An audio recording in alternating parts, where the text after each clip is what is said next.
Is that doing the thing it's supposed to? Yeah, it is. Oh, ladies and gentlemen, boys and girls, and all those who do not feel represented by an oppressive gender binary, hello and welcome. How are you doing? I'm September.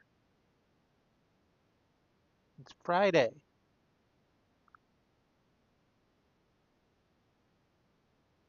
God didn't give us Friday, the unions did. Let's play more of the Stanley Parable, huh? I'm excited about it. I still really like this game, it turns out. I we haven't played it for so long that we thought maybe like the initial pop of the feelings and the ideas that it presented us was like something that was very particular to the time in which we experienced it, and maybe the shine will have come off of it, going back and revisiting it after what, a couple years. No, turns out turns out still really good,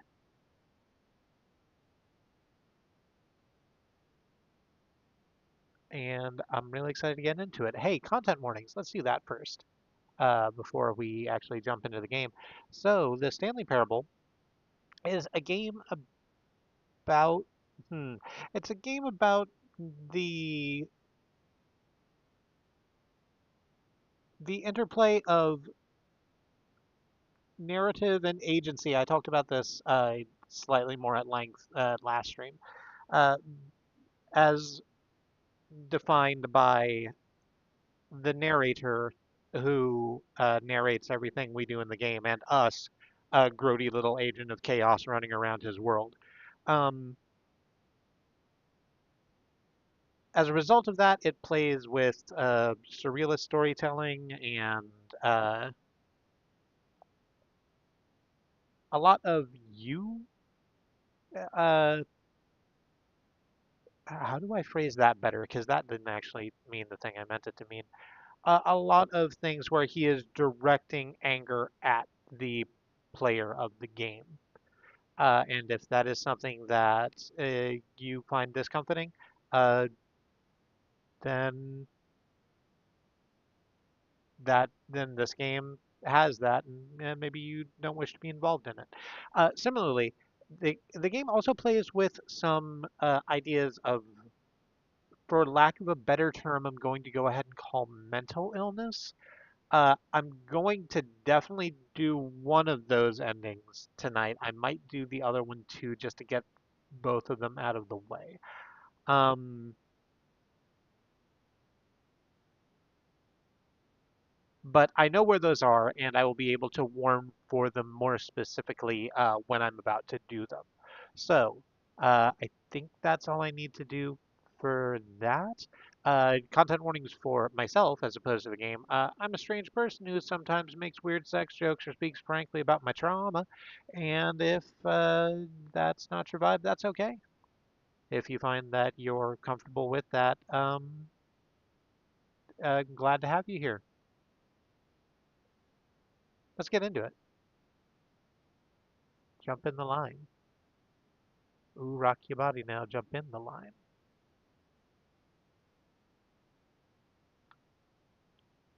Oh, could you hear my knuckles cracking on the mic? Hang on.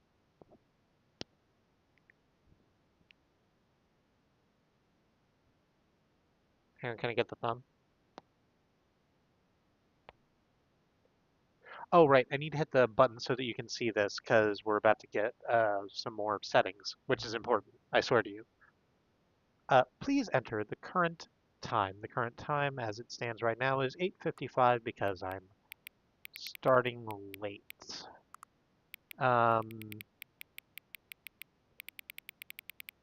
Which means I'll probably go a little bit later than 7, uh, or a bit later than 11 rather, like I usually do, just to make that up. Please enter the current time. A minute has gone by. It's 8:56 now. Hang on, hang on, says the dialogue in front of us. Before we get started, can I just say something? Thank you for actually setting the clock both times you've booted up the game. A lot of people don't take that step seriously. They just leave the clock set at 12 and they call it a day. But you're actually taking the time to set the clock, and I appreciate that. That's how I know you care about this experience. You're paying attention. I don't even have any way of knowing if the times you're setting are correct. I'll tell you what, I'll make you a deal. Since you've been so cooperative, the next time you boot up the game and see the screen, just set the clock to your favorite time. Go ahead, pick whatever time you want, even if it's not the correct time. You've earned it. All right, I'll let you get back to the video game now.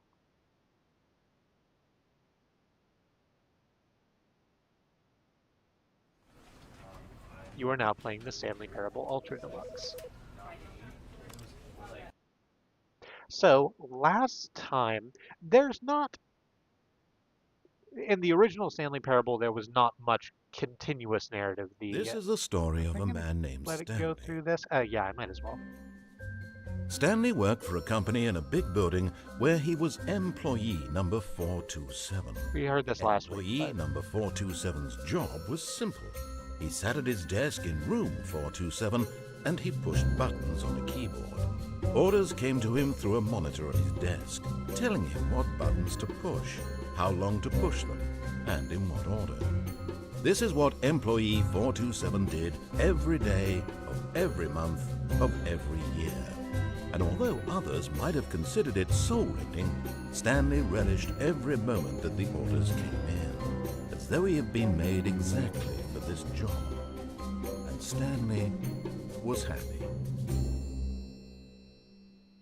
And then one day, something very peculiar happened.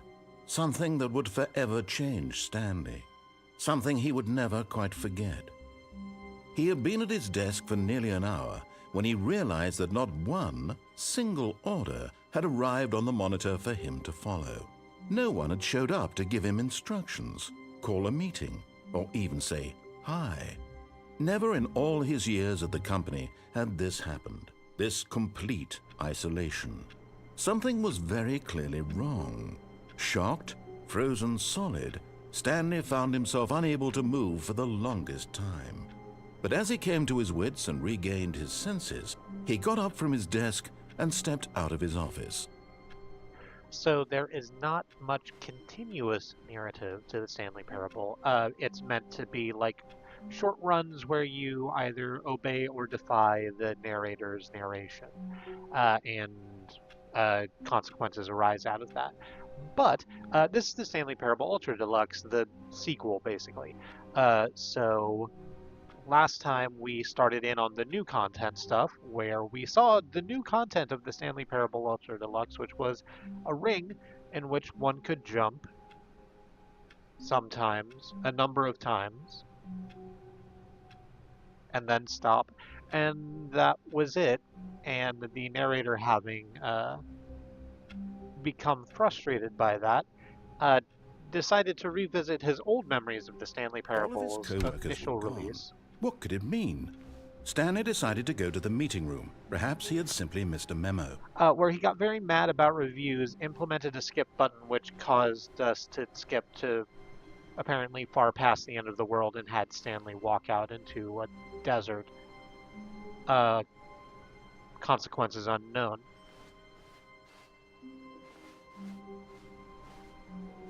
And I mentioned that because we're about to get into some new shit. As the big sign says, new content. Oh, good. You noticed my sign. Sure did. I have something very exciting to show you.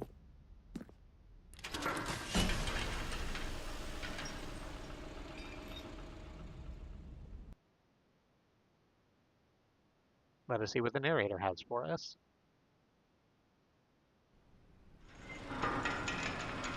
We're back on the same, well, here's an elevator. You see, Stanley, I've been reflecting on the Stanley Parable and about how roundly disappointing this ultra deluxe version has turned out to be. The original Stanley Parable was a landmark, and any new content for it should live up to that legacy. So forget this ultra deluxe nonsense. I say we take it one step even further. Uh-huh. Which is why I'm very proud to announce for the first time ever, the Stanley Parable 2.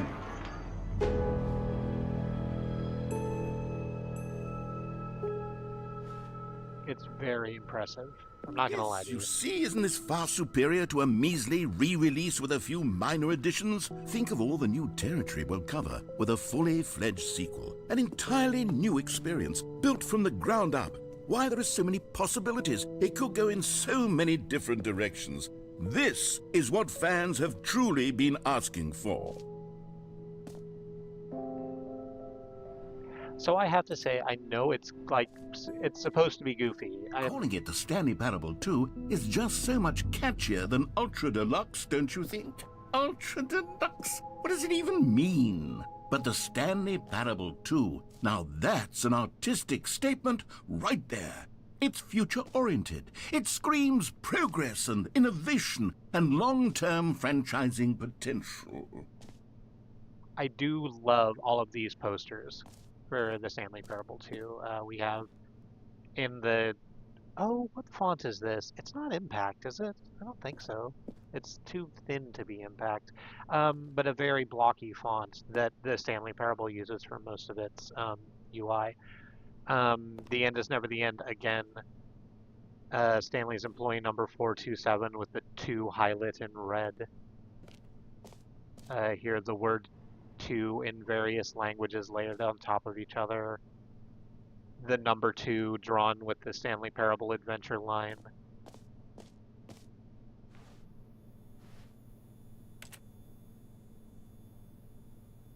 Here's painting of some hills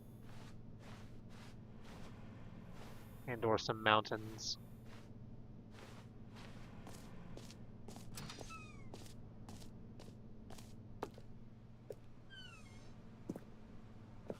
They're back 2 doors.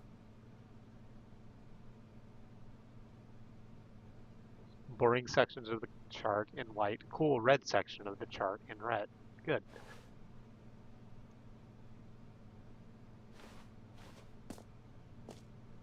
More of the Stanley Parable, the better Stanley Parable, win-win. Paradigm shift, synergy, brick and mortar approach, envelope, client-centric marketing. The color red in red, leverage holistic value. Oh hey, here's the picture of the fern. Twice. It's still important, we haven't used it for anything yet.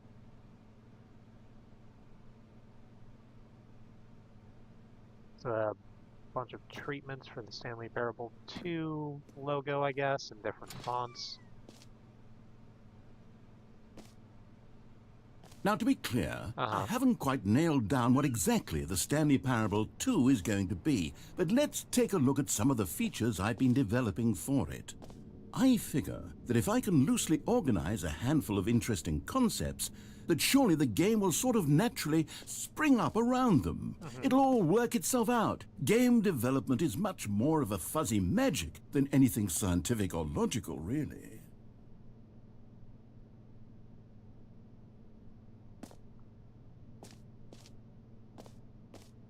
Valued investors, this way to the show floor, along the red carpet.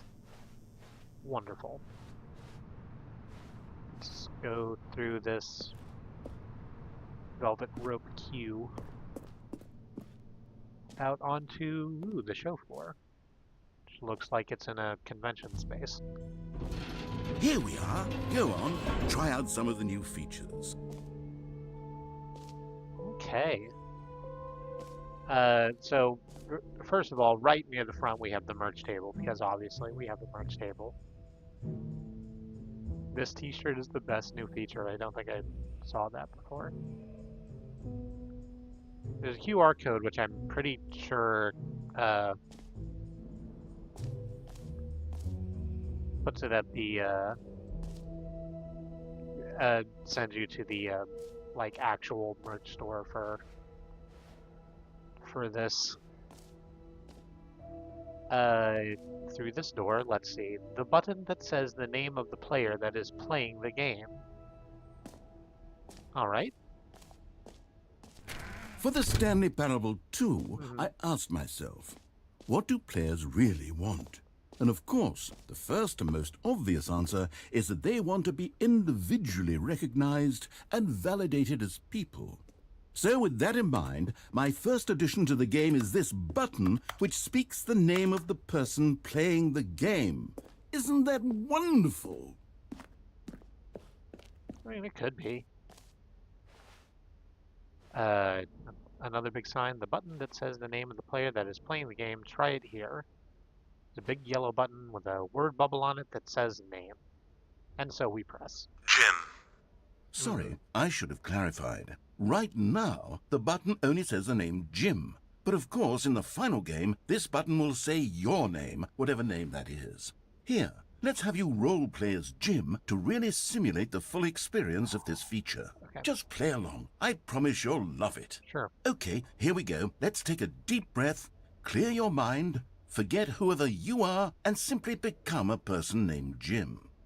I want you to imagine yourself living as Jim, sleeping and waking as Jim, falling in love and being heartbroken as Jim, seizing all of the world's possibilities as Jim, and as Jim watching your dreams crumble into dust. Do you feel it deeply? Are you really, truly Jim right now? If so, then please step forward and press the button. I'm pretty sure this is what the film Master of Disguise was about. It's been a while since we've seen the film Master of Disguise. You do not in any way need to watch the film Master of Disguise. It is not a good film. I'm going to press the button again. I'm Jim now. Jim. Yes! You see? What a thrill! What a rush! That was you! The button described you. Do it again. Do it again. Jim. Ooh, it hits even harder the second time. If this were the only new feature in the Stanley Parable 2, it would still be worth the money. Let's take a break from the Jim button. I'm too emotionally drained from all of this personal validation. Jim. Whoa there, cowboy. Sometimes a person can be too much Jim. Jim. I'm putting the Jim button away. Jim. Otherwise, soon Jim. you'll start to lose Jim. all sense of Jim. who you actually Jim. are. Probably for the best. From that, I kind of assume that the narrator's name is Jim.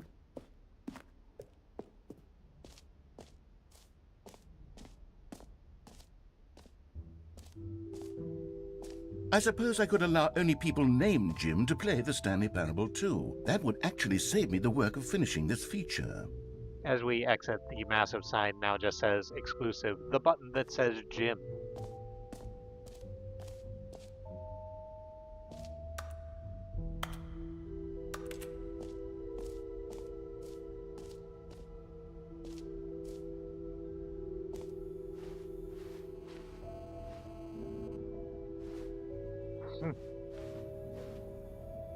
Consistent quality with just the right amount of change. I don't know what happened with my tongue there. New features, new content, new ideas. The upgraded ray traced, more of the same, but in a good way, sequel to the...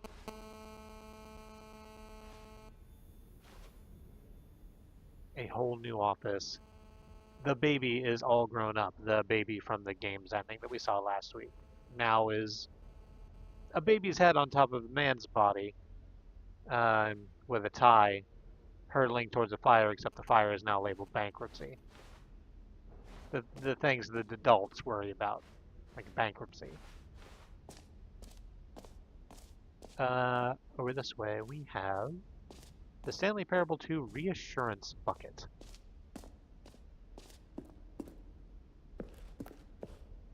A common complaint of the Stanley Parable was that it was confusing and paradoxical. I would that describe it that engendered that way. a chaotic sense of reckless despair in those who played it. Well, I'm happy to say that after much consideration, I've engineered a clever solution to this fundamental problem with the game. It's the Stanley Parable Reassurance Bucket. You see, Stanley, anytime you're holding the bucket, a sense of calm and ease will fill your mind and your heart. It's true. As long as you hold on to the bucket, the many disorienting contradictions of the Stanley Parable will feel perfectly normal and perhaps even comforting. You may even come to long for the gentle embrace of jarring cognitive dissonance while the bucket is in your arms. And to be honest, it's a much more convenient solution for me than actually redesigning the game to be less uncomfortable. Can you imagine what a pain in the ass that would be? Yes, the bucket is the perfect solution. Come on, give it a try. All right. That's, I presume, press. There we go. Can you feel it? The Yeah. glow of comfort, even in the face of crushing despair, must already be sweeping through your body. And in fact, can I say that I do believe the bucket lends you an air of charisma as well? I think that just holding it has made you the slightest bit more attractive as a person. The benefits of the bucket seem to go on, don't they? All this and more await you in the Stanley Parable 2.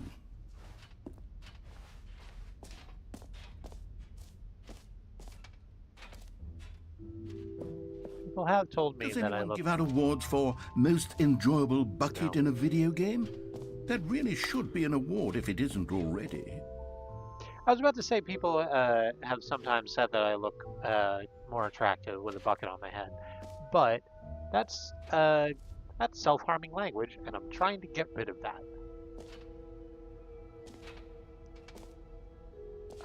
What's up this way? Office decorations. Okay, I'll be honest, I haven't yet decided on this one. I think that in the new version, the office could use a bit of decoration, like balloons. But I'm undecided on Get Well Someday and Happy 12th Birthday. Which would you go with? I like the open-ended nature of get well someday. Happy 12th birthday step-niece is a little...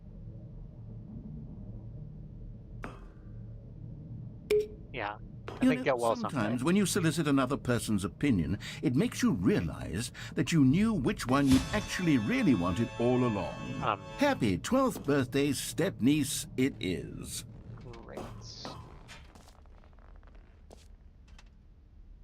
Or actually, maybe I should have gone with... No, I've made my decision, we're moving on. Oh, hey, it's the jump circle again. You know what, Stanley? I actually think the jump circle was a pretty good idea. I'd like to hang on to that for the sequel. Hang on.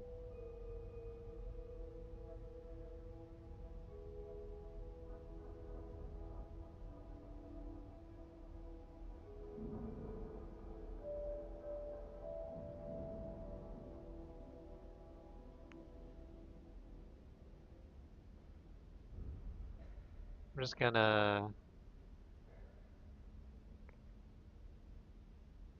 cheat. I'm just gonna cheat a little bit.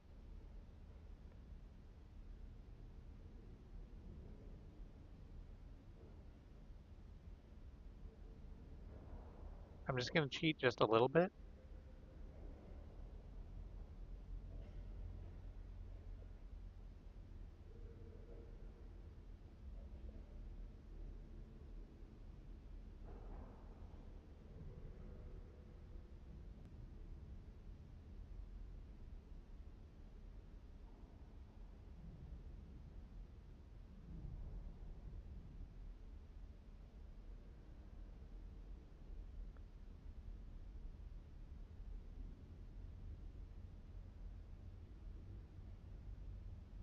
No, never mind. I think I can't do that usefully.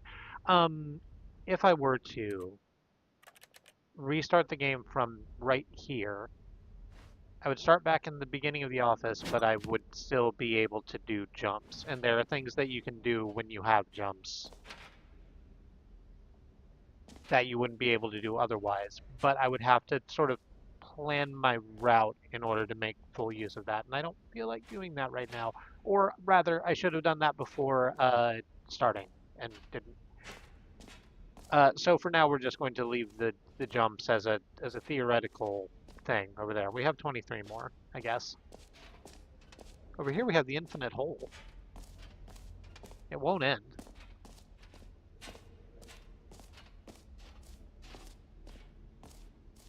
Time and depth. A time like infinity, the distant past, distant space-time, falling into a hole like infinity. Opening, rim, surrounding area, depth, infinite. All right. Stanley, here's an idea that I'm truly fond of. It's never been done before in a video game. This is, in fact, a hole that you can fall down forever. That's right. Infinite falling. You can fall until the end of time, if you like. A stunning leap forward for video games as a medium.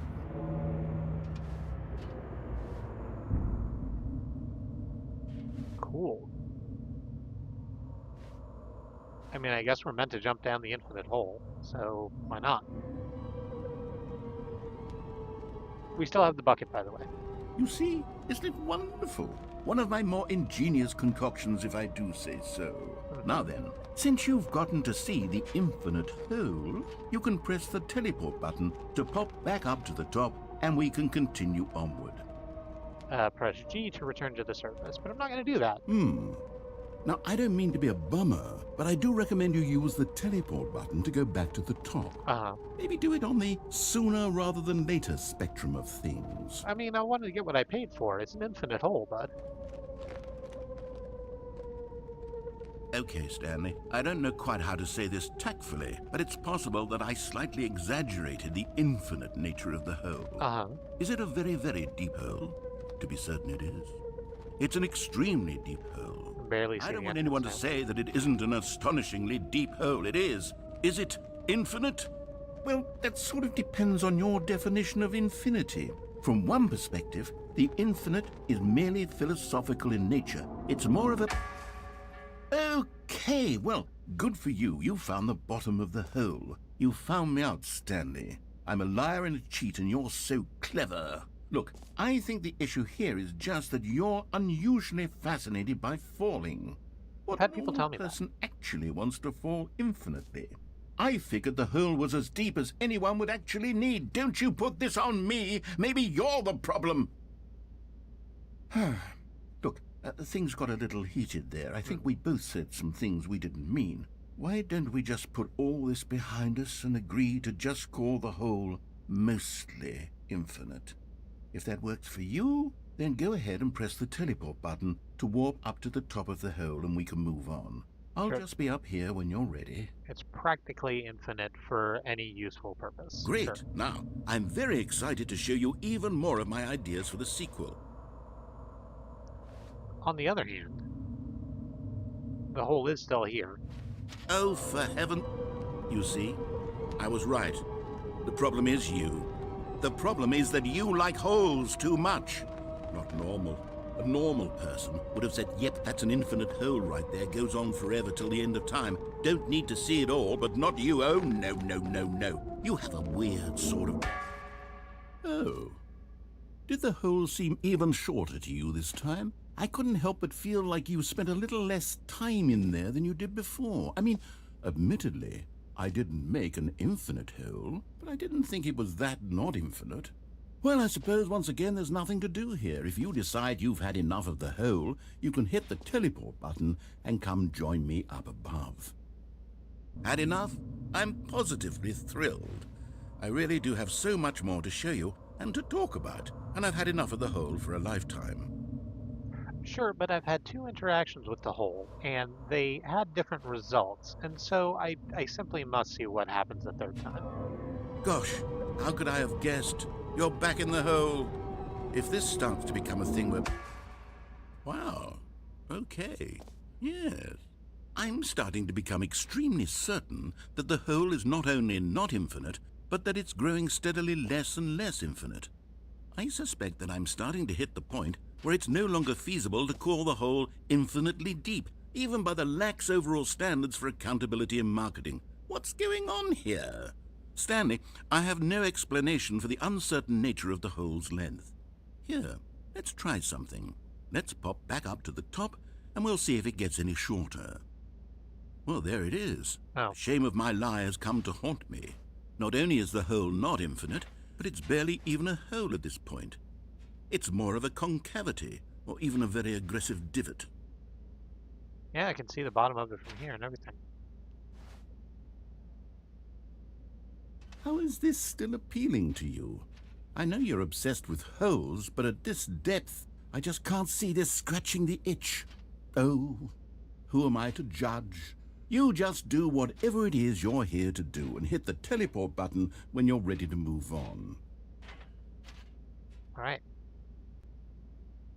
I'm just gonna keep standing here for a bit. Here in the wading pool-sized hole.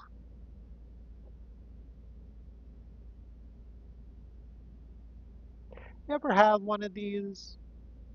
I'm not certain we did. I think a family member might have had one. You know, they're made of vinyl and like semi-rigid. You just you keep them in the garage folded up, and then you drag them out and you fill them with water in the summertime. I guess mostly we spent our time at like the municipal pool, the one next to the library,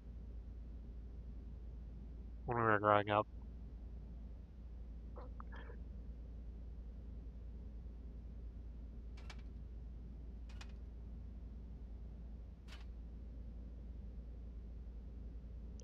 Hey, hey, you remember how at the beginning I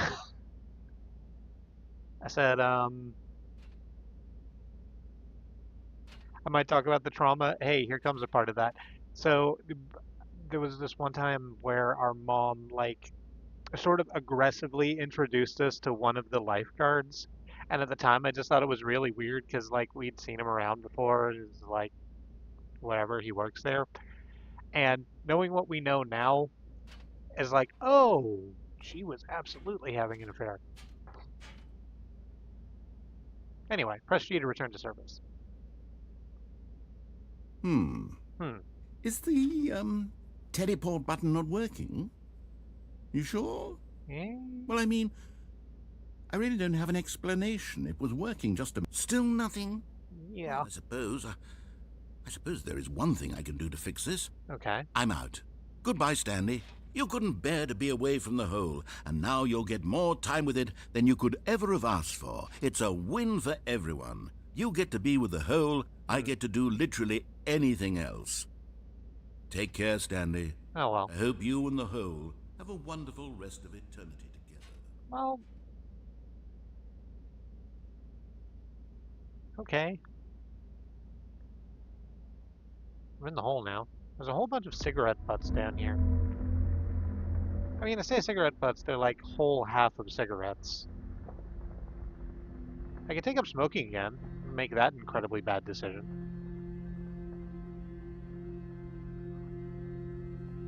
I guess I don't have a lighter. Oop.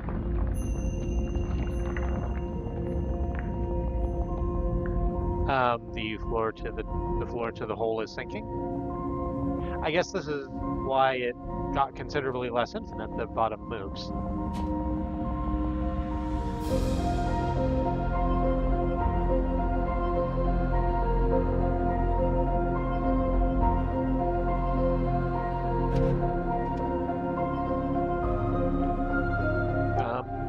We're sinking.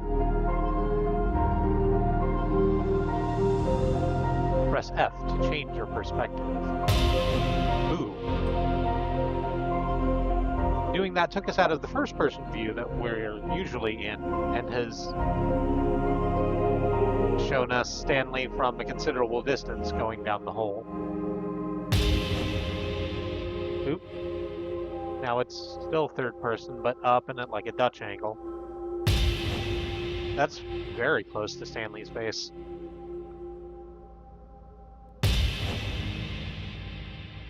From above in sort of a God ray. Then back to the middle one. Press G to change your perception. Oh, hey. Probably more music tracks, right?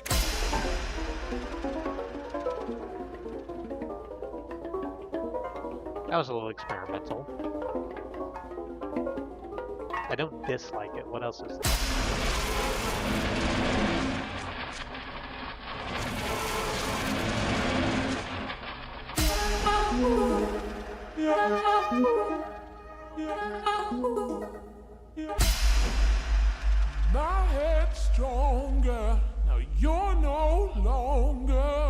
Press H to change your reality. Oop.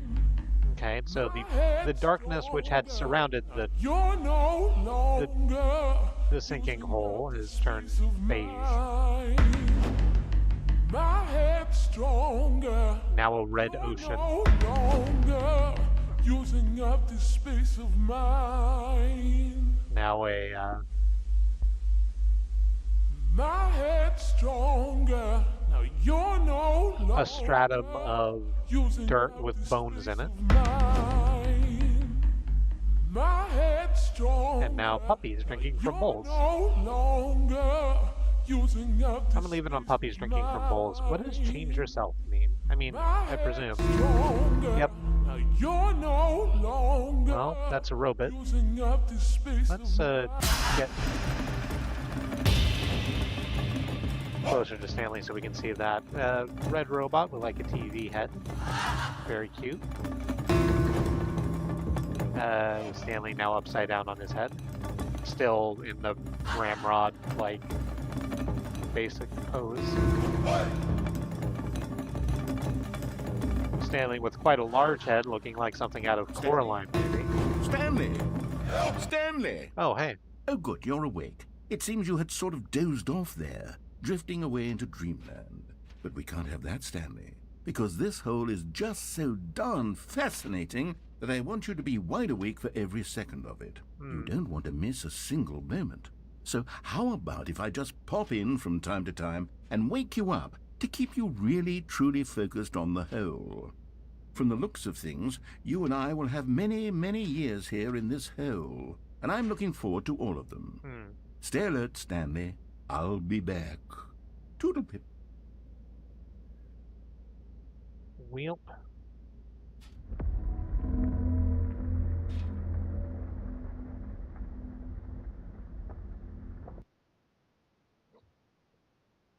And it resets.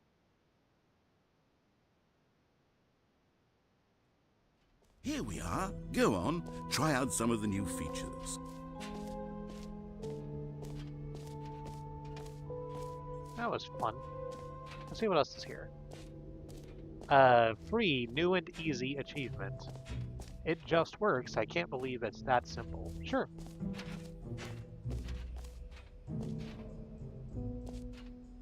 Pull the lever, receive your new achievement. No more steps. It just works. Now here's something special. You remember that broken test achievement that got left in the game on accident? Well, I'm developing a technology to simply give you the achievement. Yes, you see, you'll come to this lever, and when you pull it, the achievement will be given to you. It's as simple as that. Cool. This cool machine that sort of looks like a Dalek. We're not going to worry about that part. And lever. Okay, perhaps I should have clarified. This is technology that will exist. Yeah. Right now, the achievement is still fully broken. I'm not a wizard, Stanley, but I guarantee it will be fixed in the sequel to at last satisfy the hordes of ravenous fans all over the world who have been uproariously demanding this feature. Gamers, we hear you, and I promise it will happen. All right. Well.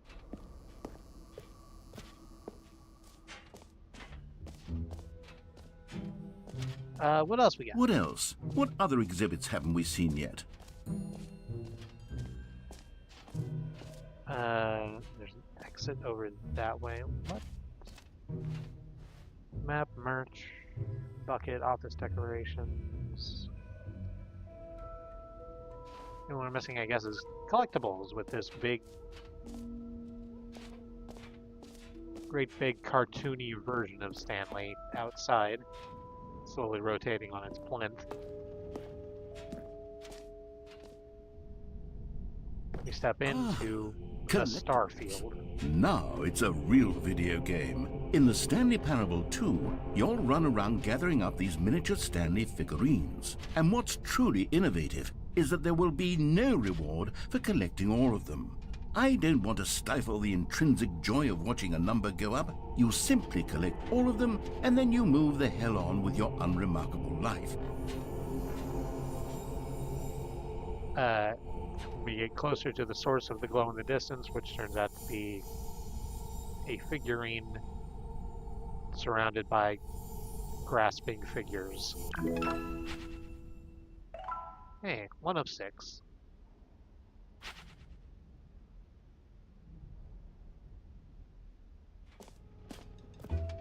Collect them all, God, it I really guess. is the worst when you collect everything in a video game and then they give you a big fancy reward for it. Absolutely tragic.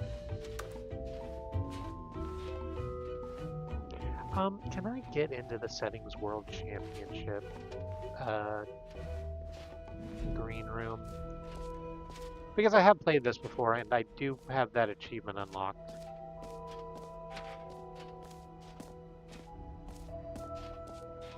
No wait, hang on. I need to go this way for it. The epilogue. An epilogue would be fun, wouldn't it, Stanley? Yes, it will go at the end of the, well, we'll figure that out later. I mean, presumably it would go at the end of the game. That's where epilogues go, at the end of things.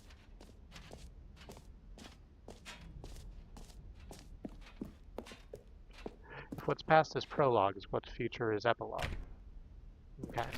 No, we cannot get into the Settings World Champion.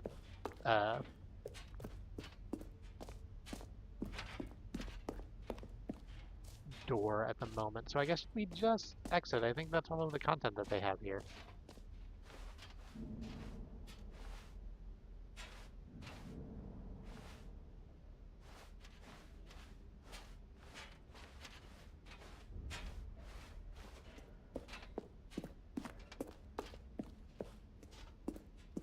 All right, have you seen everything you wanted to? Ready to move on now? Yeah, I think so. It's a bunch of stuff, and like none of it worked, but that's sort of outside of the scope of what you show at cons. Obviously, at cons you show a bunch of flies. So, Stanley, That's why they call it that. do you like all of the new features? Yes, I know it's not exactly clear yet how exactly these features will come together as one single coherent video game, but I can feel it in my soul. It's going to work. There's definitely a good game in there somewhere. Say, let's do an experiment. I'll arrange these new features together, and we'll see whether or not it coheres into a meaningful gameplay experience. Okay, out here in our theater in the round. Okay. Are you ready? Here it is. I give you the Stanley Parable 2.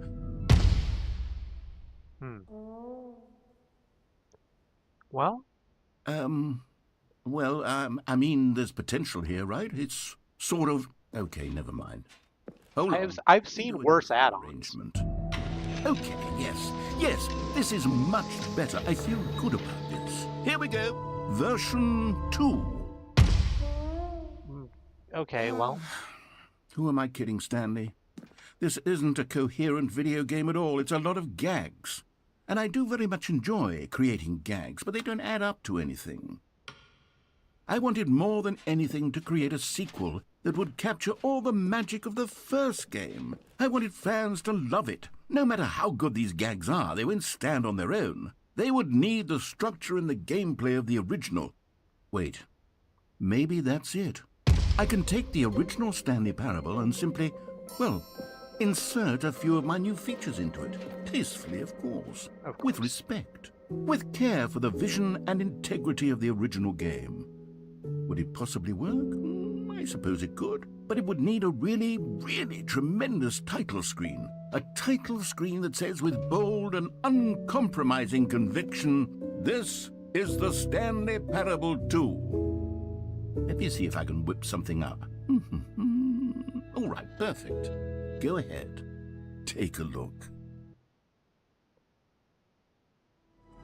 And we reload into what will be our new start screen every time we jump into this game, the Stanley Parable 2.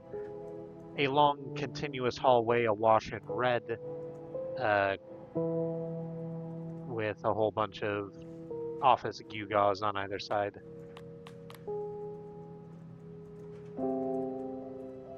It is incredibly striking.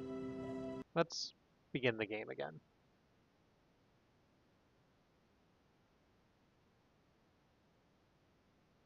This is the story of a man named Stanley. Stanley worked for a company in a big building where he was employee number 427. Employee number 427's job was... There were balloons in the initial shot of the office. 427, and he put But I think otherwise this is exactly the same, so we're just going to skip over it. And indeed, the big blue balloons that say Happy 12th Birthday, all of his co-workers were gone. What could it mean? Are just... Stanley decided to go to the meeting room. Perhaps he had simply missed a memo. No matter how hard Stanley looked, he couldn't find a trace of his co-workers. As we come into the second office building, or room in the office, there's a plinth with a bucket on it. So when you take the bucket and you go do endings with it, the endings change significantly, mostly to surround the bucket and to sort of, as advertised, sort of sand off some of the more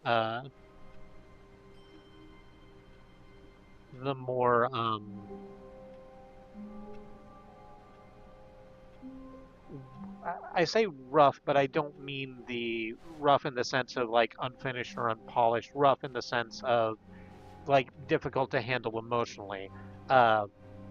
Endings are a little goofier when you have the bucket. We're not going to do that right now. In fact, let me... Stanley felt the bucket calling to him, begging him to pick it up. Why was he not doing it? Well, because I want... Listen, you have to show the control first so that people know what to expect, and then you do the second one with the bucket so that they understand what's changed. Man, I'm doing your job for you. And I know exactly which one I want to do this with because it's hilarious. When Stanley came to a set of 2 open doors, he entered the door on his left. Let's do that. Enter the door on our left and head up to our boss's office. Oh, notably. Yet there was not a single person here either. Feeling a wave of disbelief, Stanley decided to go up to his boss's office, hoping he might find an answer there. Let's hang out in the broom closet for a moment. Stanley stepped into the broom closet, but there was nothing here, so he turned around and got back on track. That doesn't really sound like me. There was nothing here. No choice to make, no path to follow, just an empty broom closet. No reason to still be here. Right, but, you know, it's a nice broom closet. It was baffling that Stanley was still just sitting in the broom closet. He wasn't even doing anything. At least if there was something to interact with, he'd be justified in some way. As it is, he's literally just standing there doing sweet FA.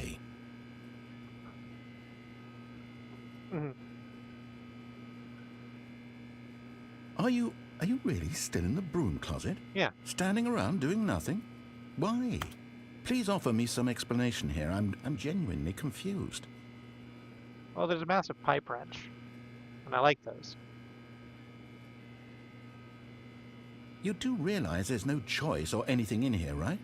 If I'd said Stanley walked past the broom closet, at least you would have had a reason for exploring it to find out. But it didn't even occur to me because literally this closet is of absolutely no significance to the story whatsoever. So I never would have thought to mention it. saying that there's not a choice in here is wrong. Like, I'm making the choice to stay in here. That's what a choice is. To you, this is somehow its own branching path. Yeah. Maybe when you go talk about this with your friends, you'll say, "Oh, did you get the broom closet ending? The broom closet ending was my favorite." I hope your friends find this concerning.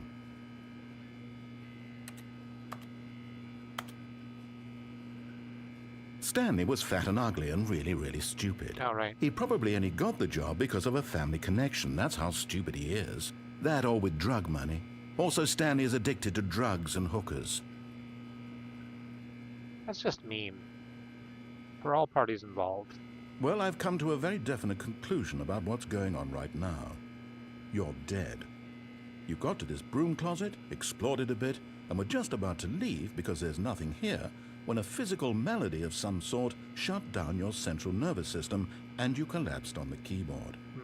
Well, in a situation like this, the responsible thing is to alert someone nearby so as to ensure that your body is taken care of before it begins to decompose. Hello? Anyone who happens to be nearby? The person at this computer is dead. They have fallen prey to any number of your countless human physiological vulnerabilities. It's indicative of the long-term sustainability of your species. Please remove their corpse from the area and instruct another human to take their place, making sure they understand basic first-person video game mechanics and filling them in on the history of narrative tropes in video gaming, so that the irony and insightful commentary of this game is not lost on them. All right, when you've done that, just step out into the hallway. All right. Ah, second player. It's good to have you on board. I guarantee you can't do any worse than the person who came before. Coming to a staircase, Stanley walked upstairs to his boss's office. Yeah, all right.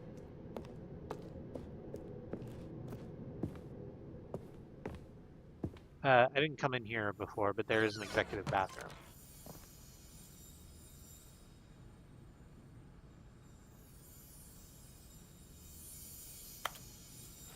There's a Stanley figurine in here.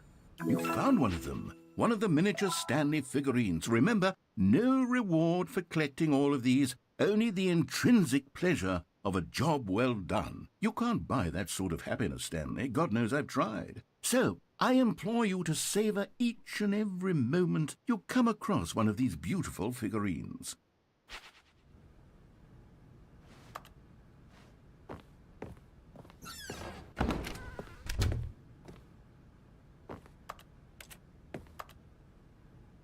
Right? Do I want? No, I'll do it later. Stepping into his manager's office, Stanley was once again stunned to discover not an indication of any human life. Nope, not one. Shocked, unraveled, Stanley wondered in disbelief who orchestrated this. What dark secret was being held from him? What he could not have known was that the keypad behind the boss's desk guarded the terrible truth that his boss had been keeping from him. And so the boss had assigned it an extra secret pin number. 2845. But of course, Stanley couldn't possibly have known this. Yet incredibly, by simply pushing random buttons on the keypad, Stanley happened to input the correct code by sheer luck. Amazing. Yep. He stepped into the newly opened passageway. Fascinating, entirely by luck. Oh, hey, another figurine. Another miniature Stanley figurine. This, you know, there really must be a snappier name for these things. What about mini-stands? Stanley figs? What about Stanlerines? Yes, I think I like that. Another Stanlerine under your belt. I probably shouldn't wear them under my belt.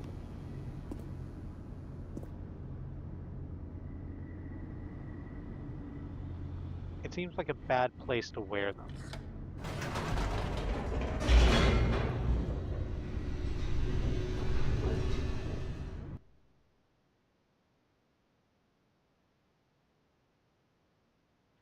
Descending deeper into the building, Stanley realized he felt a bit peculiar. It was a stirring of emotion in his chest, as though he felt more free to think for himself, to question the nature of his job. Why did he feel this now, when for years it had never occurred to him? This question would not go unanswered for long. Stanley walked straight ahead through the large door that read Mind Control Facility.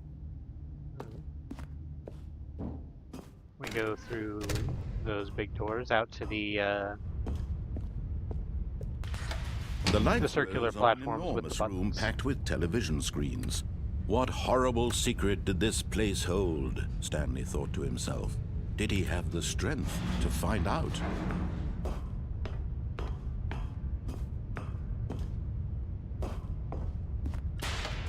Now the monitors jumped to life, their true nature revealed. Each bore the number of an employee in the building, Stanley's co-workers. The lives of so many individuals reduced to images on a screen, and Stanley, one of them, eternally monitored in this place where freedom meant nothing. Walk down the next catwalk, to the next platform, push the next button. This mind control facility, it was too horrible to believe. It couldn't be true. Had Stanley really been under someone's control all this time? Was this the only reason he was happy with his boring job? That his emotions had been manipulated to accept it blindly?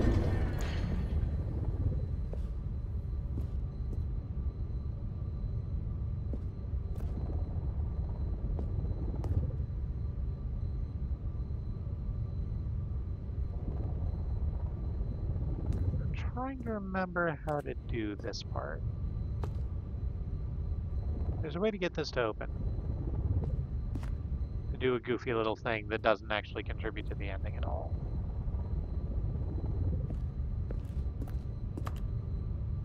Oh, there we go. Just had to wait on it a second. So if you wait for a minute, those gates go back open. And you can walk back to the first platform. And this button with the light bulb on it still works.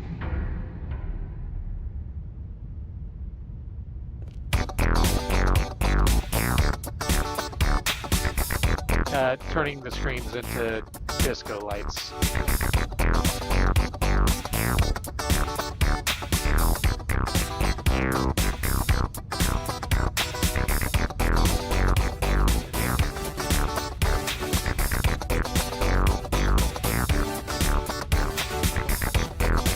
We are going to go back up the elevator amongst this now incredible dance party that's running around us.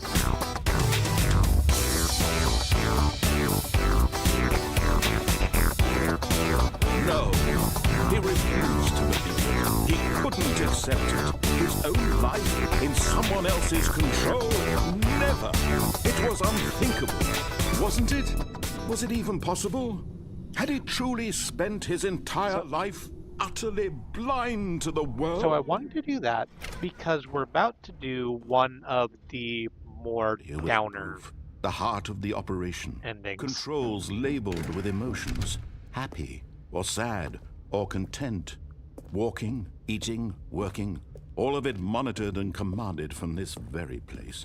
And as the cold reality of his past began to sink in, Stanley decided that this machinery would never again exert its terrible power over another human life.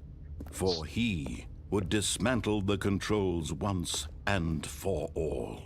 So before we go through the big door that says facility power above it, so this room is a big circular room with a bunch of desks littered about it, all of them with various buttons of various colors. Most of the monitors on them say mind control status offline. And I mentioned that because it's going to be very important that you know we're in a big room with a lot of monitors and colored buttons in just a moment. Let's go into the facility power.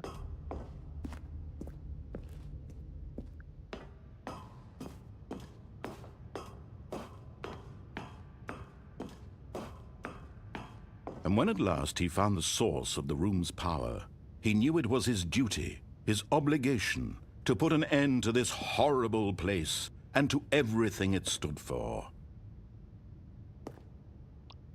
So if we turn the system power off, we get the ending we got at the very beginning, the play along ending, where we walk out of the facility. But there's also an on button. Oh, Stanley, you didn't just activate the controls, did you? After they kept you enslaved all these years, you go and you try to take control of the machine for yourself. Is that what you wanted? Control? Oh, Stanley, I applaud your effort, I really do. But you need to understand, there's only so much that machine can do.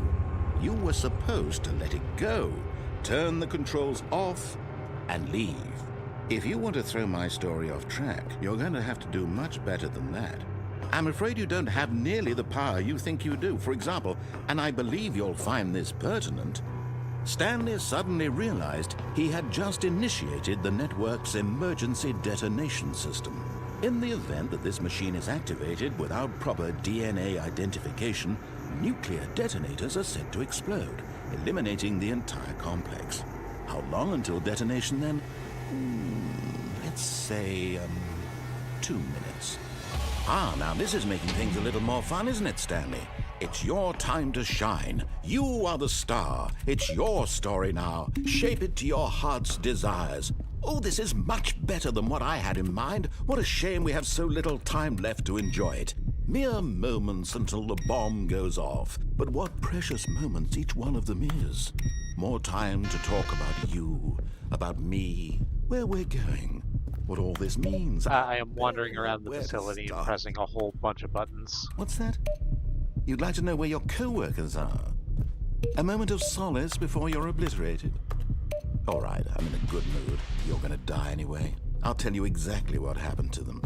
I erased them. I turned off the machine. I set you free. Of course, that was merely in this instance of the story. Sometimes when I tell it, I simply let you sit there in your office forever, pushing buttons endlessly and then dying alone. Other times, I let the office sink into the ground, swallowing everyone inside, or I let it burn to a crisp. I have to say this, though, this version of events has been rather amusing. Watching you try to make sense of everything and take back the control wrested away from you, it's quite rich. I almost hate to see it go. But I'm sure whatever I come up with on the next go-around will be even better.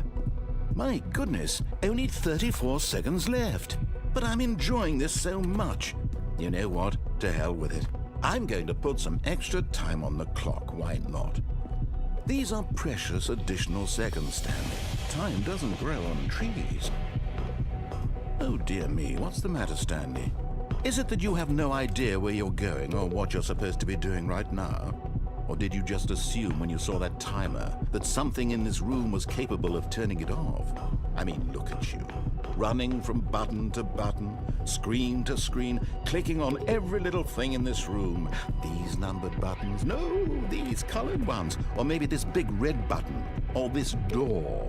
Everything, anything, something here will save me. Why would you think that, Stanley? That this video game can be beaten? Won? Solved?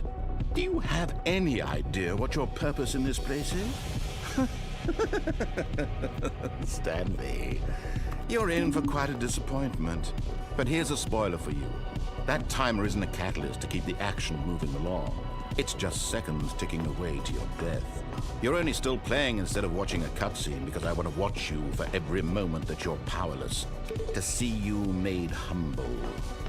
This is not a challenge. It's a tragedy. You wanted to control this world, that's fine. But I'm going to destroy it first, so you can't. Take a look at the clock, Stanley. That's 30 seconds you have left to struggle. 30 seconds until a big boom and then nothing. No ending here, just you being blown to pieces. Will you cling desperately to your frail life, or will you let it go peacefully? Another choice. Make it count, or don't. It's all the same to me, all a part of the joke. And believe me, I will be laughing at every second of your inevitable life from the moment we fade in until the moment I say, happily ever after.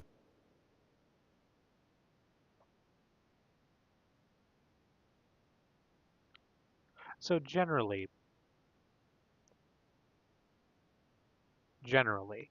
I agree with the premise that if you find yourself in the thrall of the mind control machine,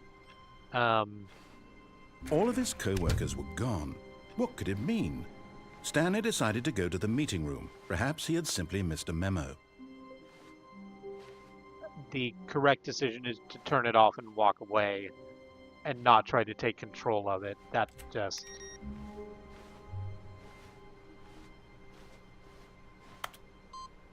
creates the cycle happening all over again.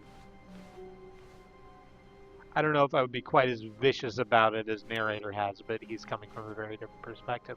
So this time, let's do that exact same thing, but take the bucket with us. Stanley picked up the bucket. Mm-hmm.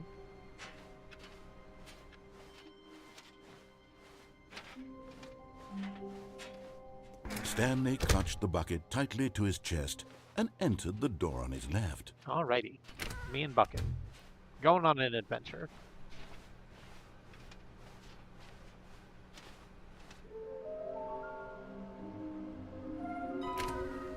Huh, so this has changed. The meeting room? Trust the completionist instinct. There will be a reward for finding them all.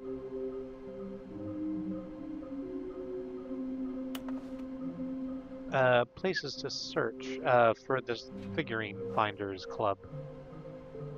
Inside of a sequel exhibit, a large room with lots of boxes, something to do with stairs, somewhere both red and blue. Is this some kind of game? There must be a point to all this.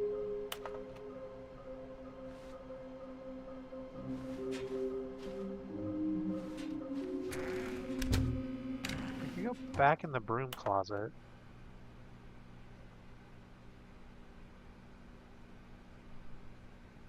No, let's not go in the broom closet. Coming to a staircase, Oh, wait, Stanley and the bucket walked upstairs to the boss's office. Hang on, I'm going to do that in a second, but I am going to come down here and grab this. Okay, I'm going back to the name of these little Stanley figurines, and now I'm torn between Stanlerines and Figlies. What do you think, Stanley? What name better encapsulates the intrinsic sense of happiness that you get from seeing a small number in the corner of your screen go up by 1? Let me sit on it. I'm sure it will come to me. Okay, so we're not going to go through that door downstairs. We are going to go back up, like I said, to the boss's office, do that whole bit again.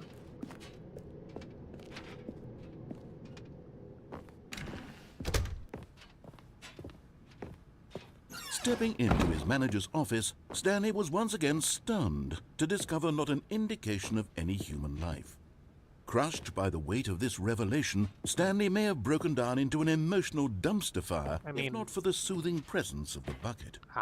Even now, in his darkest of hours, did the bucket's warmth and guiding light pierce the dark clouds of confusion and chaos. It would be with him, always. Yeah.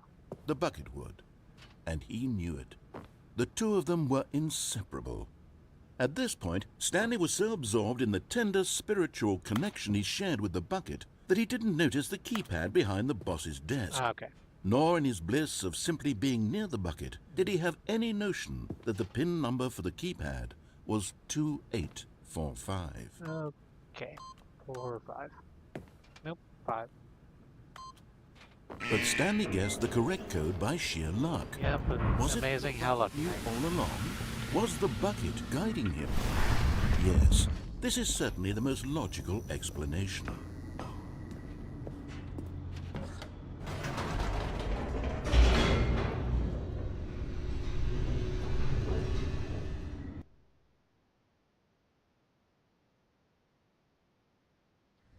The elevator raced downward, plummeting towards an unknown fate. It would be all Stanley could do to keep himself together, if not for the bucket. Soothing him, comforting him, reassuring that in this darkest moment of uncertainty, he would be all right. The bucket is here for you, Stanley. Everything will be fine. Stanley and the bucket walked straight ahead through the large door that read, Mind Control Facility.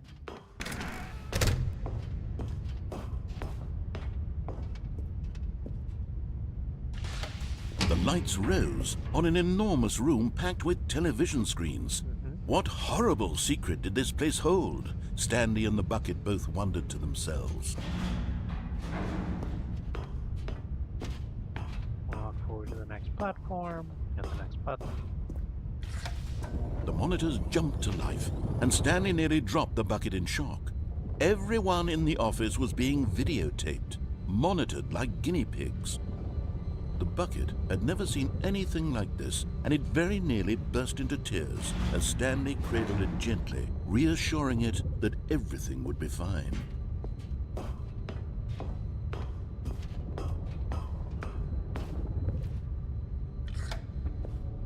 Was the bucket under the mind control facility's influence as well?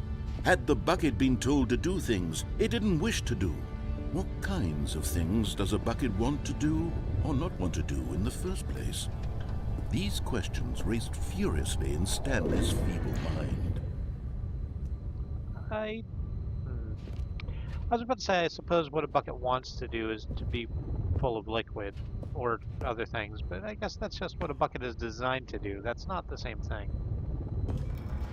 No! He screamed into the bucket. He couldn't accept it. His own life in someone else's control, never! He squeezed the bucket tighter, his one friend in the entire world. At this point, he could trust no one except for the bucket.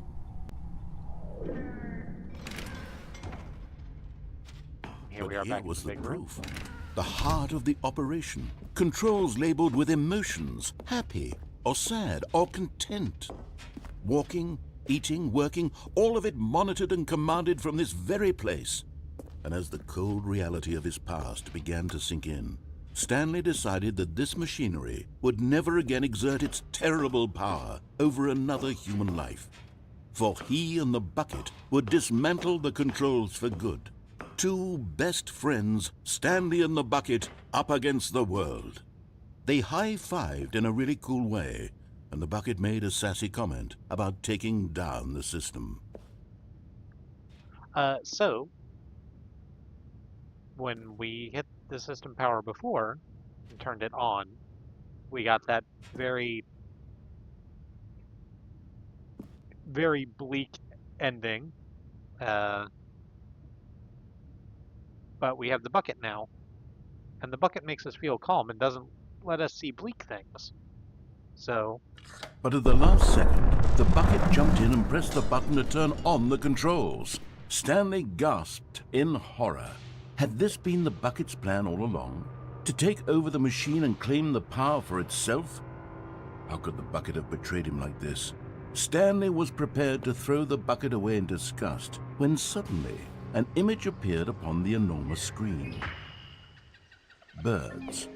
Silly, silly birds. The control buttons became active again. Stanley flipped through one video of silly birds after another, and then it dawned on him.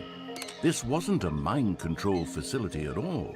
It was a facility for monitoring and surveilling silly birds all over the world. The mind controls were only a facade to disguise its true intentions. Had the bucket known this all along? Stanley marveled at the metal genius in his hands, the one who had pointed him towards this incredible discovery.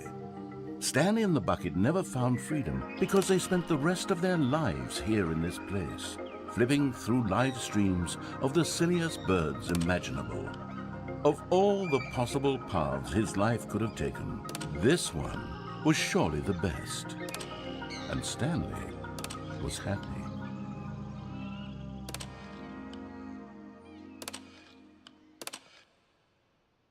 they were video clips of very silly birds. Annoyed slightly that there wasn't a shoe bill in there. My favorite of the silly birds. All of his co-workers were gone. What could it mean? Stanley decided to go to the meeting room. Perhaps he had simply missed a memo. Oh,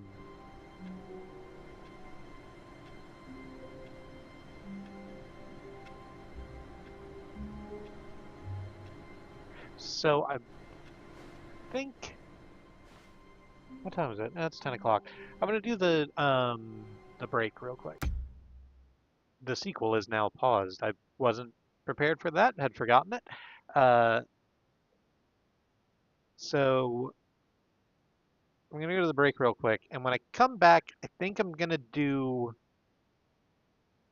another one of the real fucking bummer endings. So that'll be fun. Before that, let's take the opportunity to remind you that Black Lives Matter, that Indigenous lives and lands matter, the lives of people of color matter, that Sudanese, Congolese, Palestinian, Ukrainian lives matter. There are many ways to stand in solidarity with your fellow travelers upon this earth, and we like to push for direct mutual aid, as it helps people who are suffering right now suffer less, and people who are suffering less can stand next to us just that little bit taller. So on the break, I'm going to go to the mutual aid hashtag on my social media and boost what needs I can there. Um, Hope that you take the time to check out mutual aid initiatives that exist in places where you operate, both online and in meat space, because the only way we get out of this is through, and the only way we get through this is together. Hey, speaking of together, there's another No Kings protest this weekend. Um, or at the very least, there is in my neck of the woods and also Columbus, Ohio. I know that because the DSA for Columbus, Ohio keeps sending us emails for some reason. Um, but hey, if there's one near to you, think about going to it. If it's within your risk profile, if it's something that you can handle. Being near to other people who are also tired of the world being like this. There's a lot more of us than we think, and we only get more powerful when we stand next to each other. Hey, if you can hear my voice and you're gonna go to the one in Oklahoma City, uh, we're gonna be there. I'm I'm the robot. Um, yeah. In the meantime, maybe go grab a snack or drink some water or do a stretch, whatever self-care is useful to you, and I will see you back here in just a little while.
Hey, I'm back.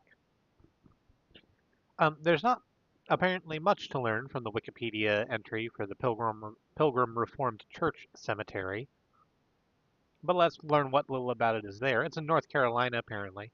It is on the U.S. National Register of Historic Places. I don't know how prestigious a list that is. It is a historic church cemetery located near Lexington in Davidson County, North Carolina.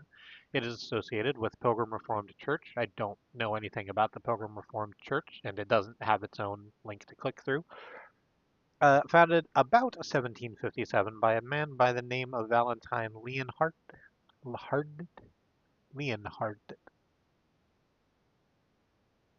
with a DT at the end. The cemetery contains approximately 350 burials, with the earliest gravestones dated to 1781. It features a unique collection of folk gravestones crafted by local stonecutters erected in Davidson County in the late 18th and first half of the 19th centuries. The church was the first pilgrim church in North Carolina. And again, was listed on the National Register of Historic Places in 1984, the year before I was born, and the year after Big Brother took over. Never actually read 1984.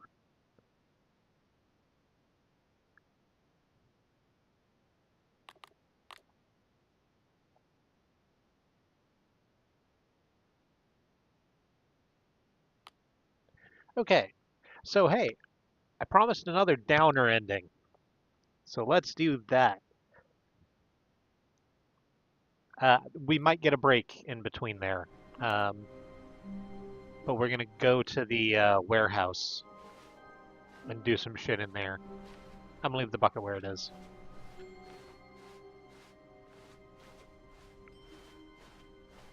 When Stanley came to a set of two open doors, he entered the door on his left. This was not the correct way to the meeting room, and Stanley knew it perfectly well. Sure did. Perhaps he wanted to stop by the employee lounge first, just to admire it. It is still a very nice room. Yes, truly a room worth admiring. Yep. It had really been worth the detour after all, just to spend a few moments here in this immaculate, beautifully constructed room. But eager to get back to business, Stanley took the first open door on his left. Stanley was so bad at following directions, it's incredible he wasn't fired years ago. Okay, so here is something that wasn't here before. It's a little lump of wood that acts like a ramp, lets us get on top of these boxes and jump down onto a wooden catwalk that's out across there,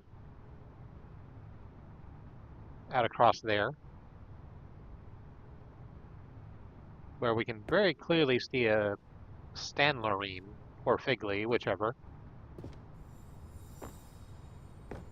You're getting close now, Stanley. You've nearly gotten all of the Figler Anlerines. Very soon, you'll collect the last one, and then the first number will equal the second number, and that will be it. We'll be different people by then. Different in the sense that we used to have none of them, and now we have them all. You can't go back to when you had no Figler Anlerines. None of us can.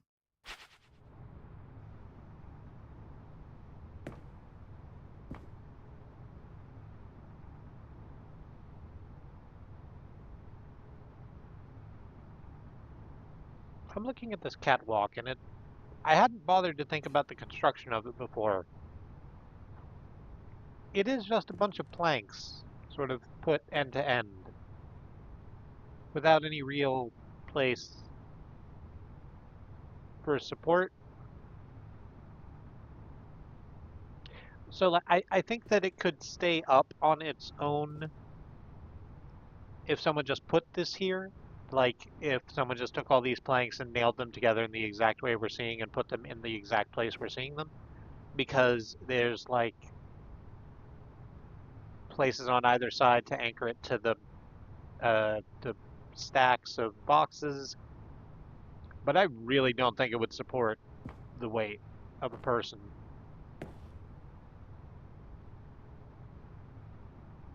I guess what we learned from that, I say grandly, is though it was intended as a statement of anything. Is that Stanley doesn't have weight because he's not, because he's a video game character.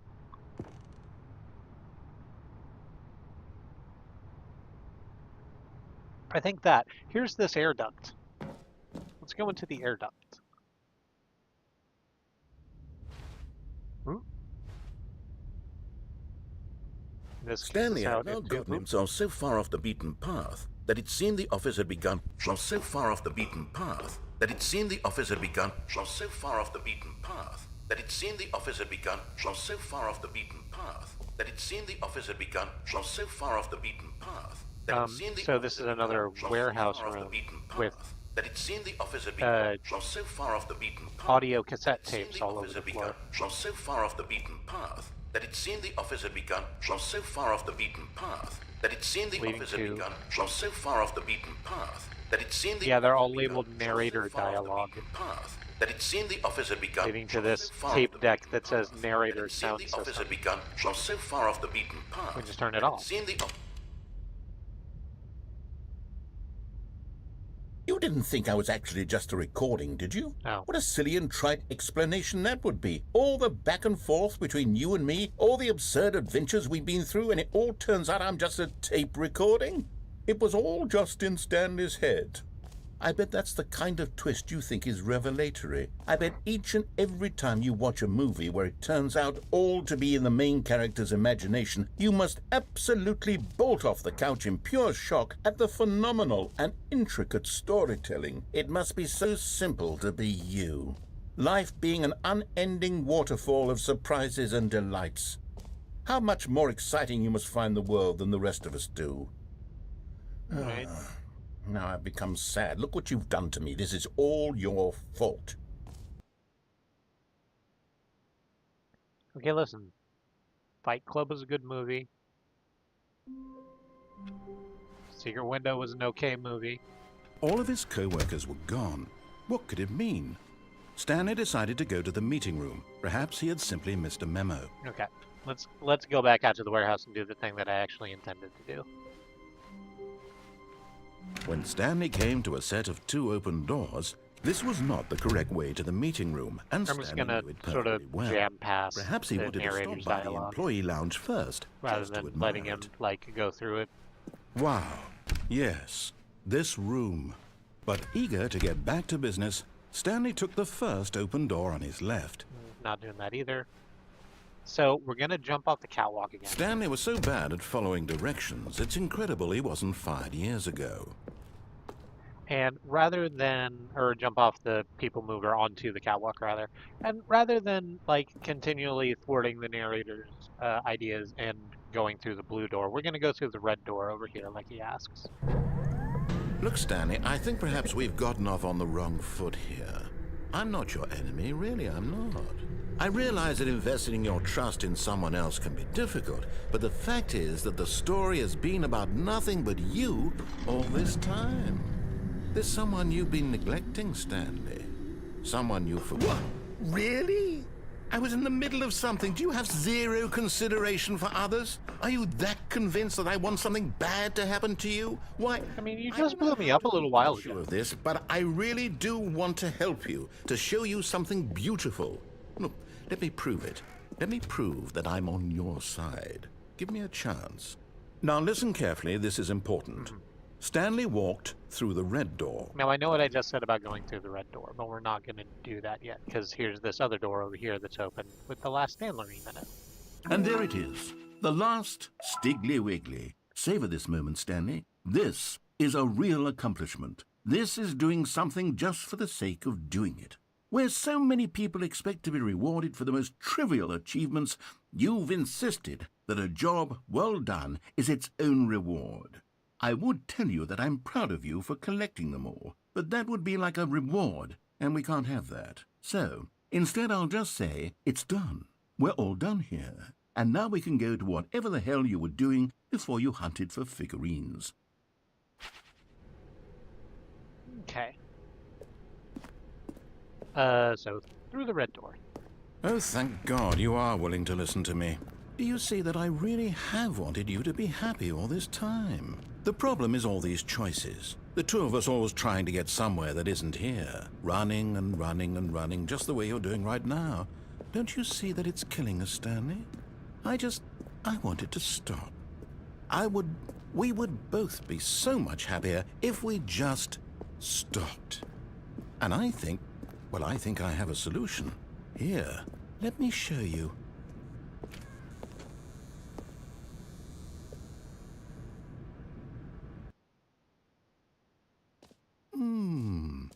What do we want? What are we looking for? Okay. So before I walk into this room and we start in with all of the stuff that happens in it, need to give the specific content warning uh, for suicide.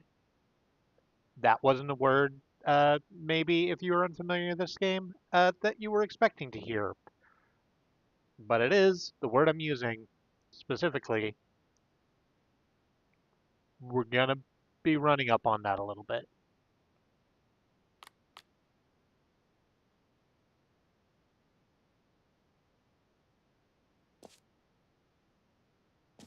Here, yes. Oh, it's beautiful, isn't it?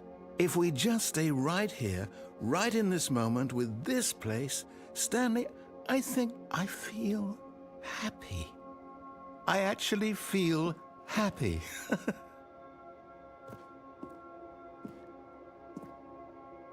So it is a very, to be fair, beautiful fucking room we're in. It's round. It's sort of a platform or a stage. It's like being with stars all around the walls around us. It's like being in the middle of a planetarium. Uh, there are all sorts of shifting patterns of soft, bright colors swirling about us.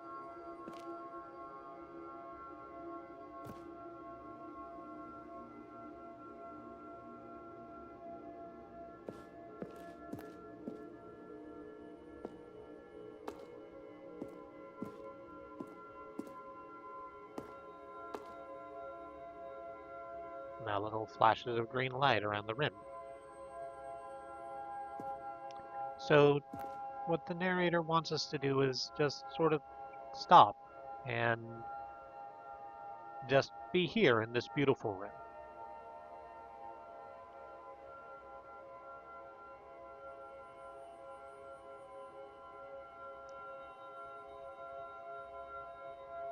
The thing about it is that there isn't anything to do in this beautiful room.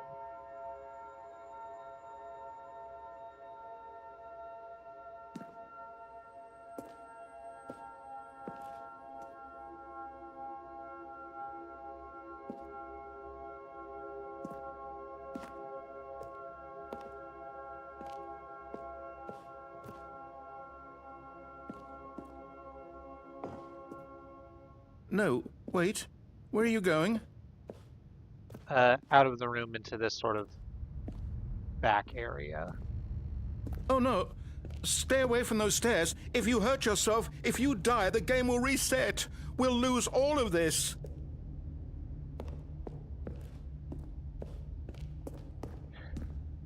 So hey, this is the moment. No, Stanley, let me stay here. Don't take this from me. This is the moment where I tell you, with 100% sincerity,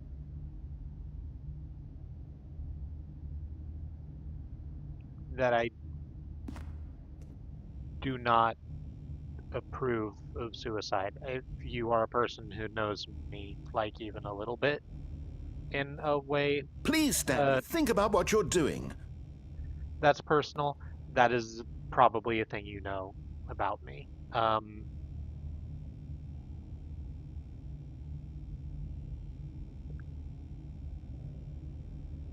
There's a conversation to be had about like people in unbelievable pain on a constant basis.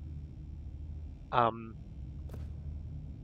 for the most part, I think there are better solutions to basically any problem. Don't fucking do what I'm about to do. No! No! Oh, thank God. You lived. You had me worried there for a moment. Now, can we please get back to the other room?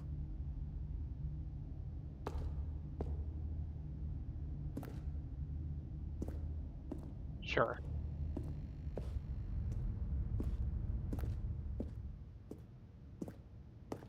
Back out into the beautiful room.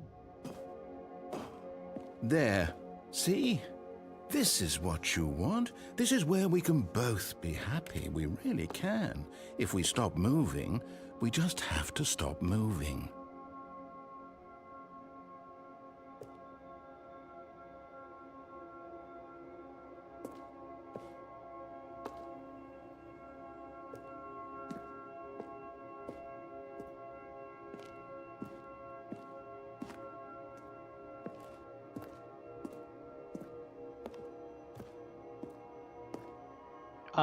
We're still replaying In Stars and Time, which we're um, getting to the end of in our new playthrough, which handles a lot of ideas on this sort of axis.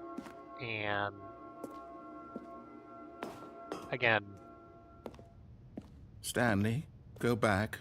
There's nothing good that can come from this.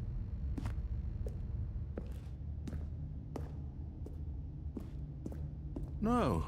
No, no, what are you doing? Do you just not believe me? What can I say to convince you?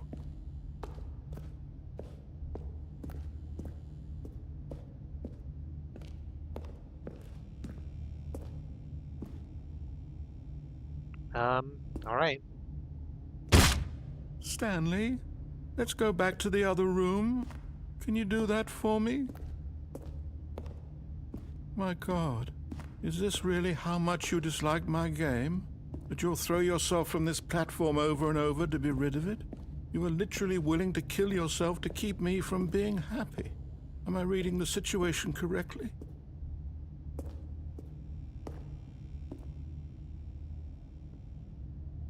Or maybe you're just getting a kick out of it. I don't know anymore. I just wanted us to get along. But I guess that was too much to ask. It looks like you wanted to make a choice after all. Well, this one is yours. Like you wanted us in stasis, which isn't, in my view, positive. There are usually better ways to achieve not stasis. Is it over? It's going to restart, isn't it? I'm going back.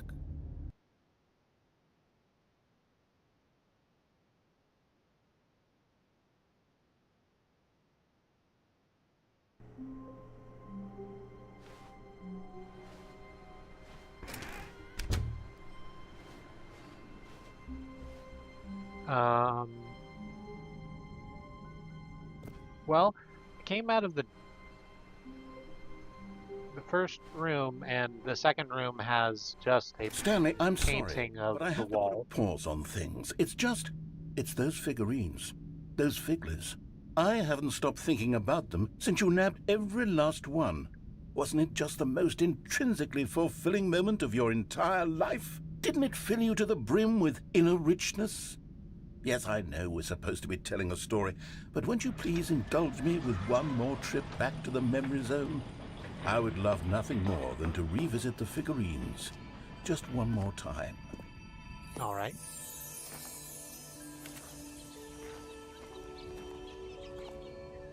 Now remembering when Stanley found the collectibles.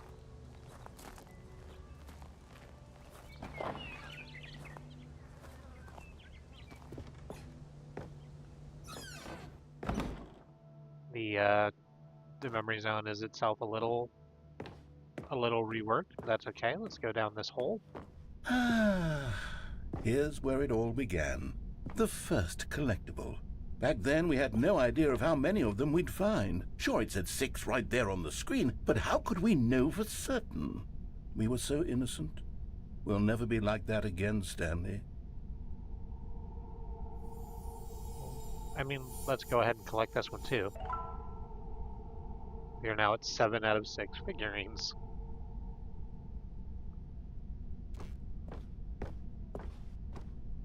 We're out here to the executive washroom where we found the second one. And here was a second Stanley.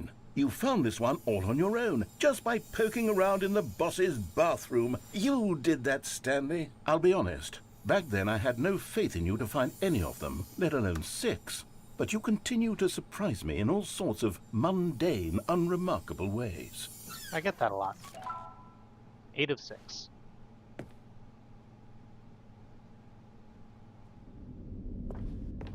Okay, let's do a little quiz. Which of these rooms was the room you found your third mini Stan? Can you remember? We can choose between boss's office or under the stairs. I think it was the boss's office because we went from the executive washroom into the boss's office and yeah. Hey, that's exactly right. It was here behind the boss's office. It was the third one. You picked it up, and then after that, you had 3 of them. I'm glad these moments are so crystal clear in your memory, but I shouldn't be surprised. After all, science tells us that it's impossible to forget your third time doing anything. It's true. That's why video game bosses are in, take hits in groups of 3s. I think I've said this on a stream before. The first time is to see that you can do something. The second time is to work out how to do it consistently. And the third is to prove that you now understand the mechanic.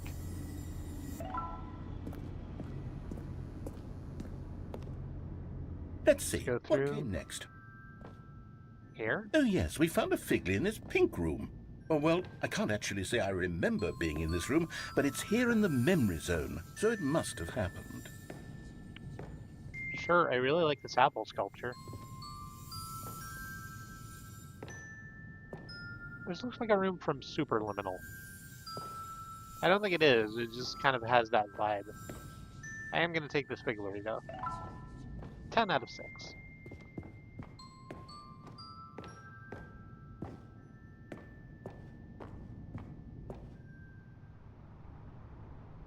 And then out. This was the 5th mini Stan, and this one was really something special. It was in the warehouse. I remember it so clearly.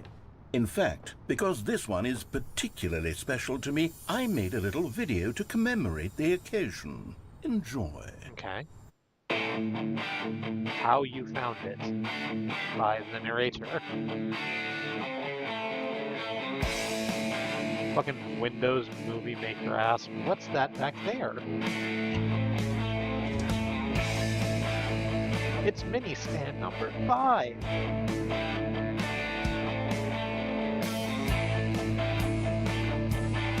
Two people high-fiving. Alright, because it was the 5th. We found it near the cargo lift. Cargo lift, that's what it's called. I've been calling it a people mover the whole time. Thanks for watching.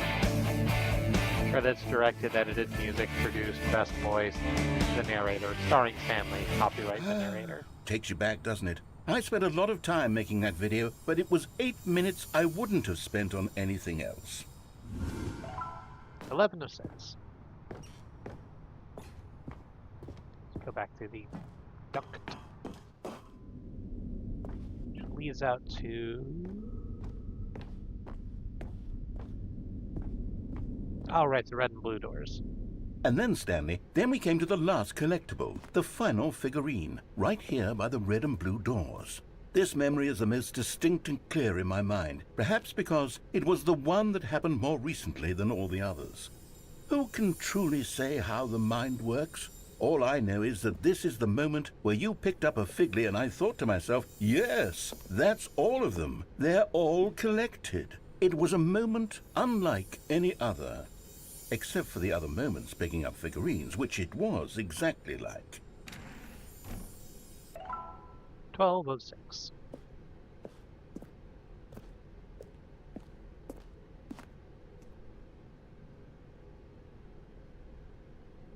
Through the red and blue doors. And what I like about this, I guess, is that you can actually find these in basically any order. So it has to be sort of modular in order to handle that. Now we go through this door. You are in the present. Yeah, I'm always, that's my secret cap, I'm always in the present. It's always now, everywhere. There's a TV at one corner, well, corner, it's round. There's a TV in one side of this room, which is showing us the thing we're looking at, And then which is there was showing us no the thing we're more, looking at, which is because showing us we've the thing we're caught up looking to the at. present moment. Nothing left to do but move onward into the future. Goodbye, memory zone. Loading screen.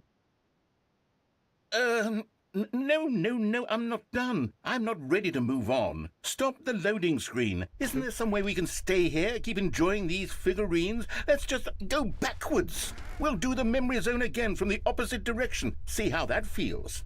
Okay, so we'll start in the recent past and move further into the past, I suppose.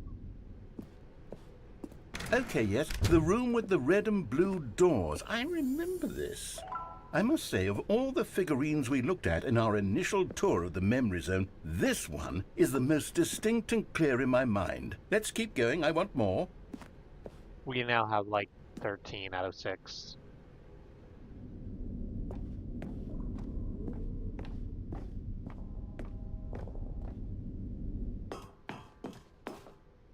And here's where I made that video. Don't you remember the video we watched?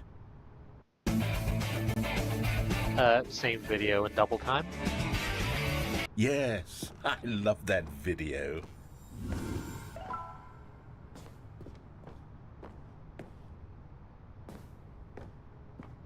Alright.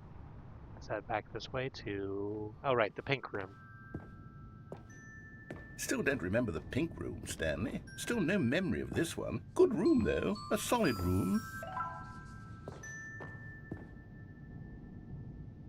Did I? Oh, no. I've played Superliminal on stream before. These really were a treat to hunt down. You know, if there had been any kind of reward for finding all of these, it really would have neutered the intrinsic joy of collecting them. I'm very glad we resisted the temptation. Next one. I mean, I described this as a reward.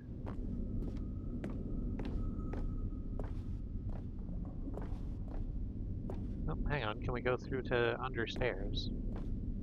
I mean, we can. It's just there's nothing over here.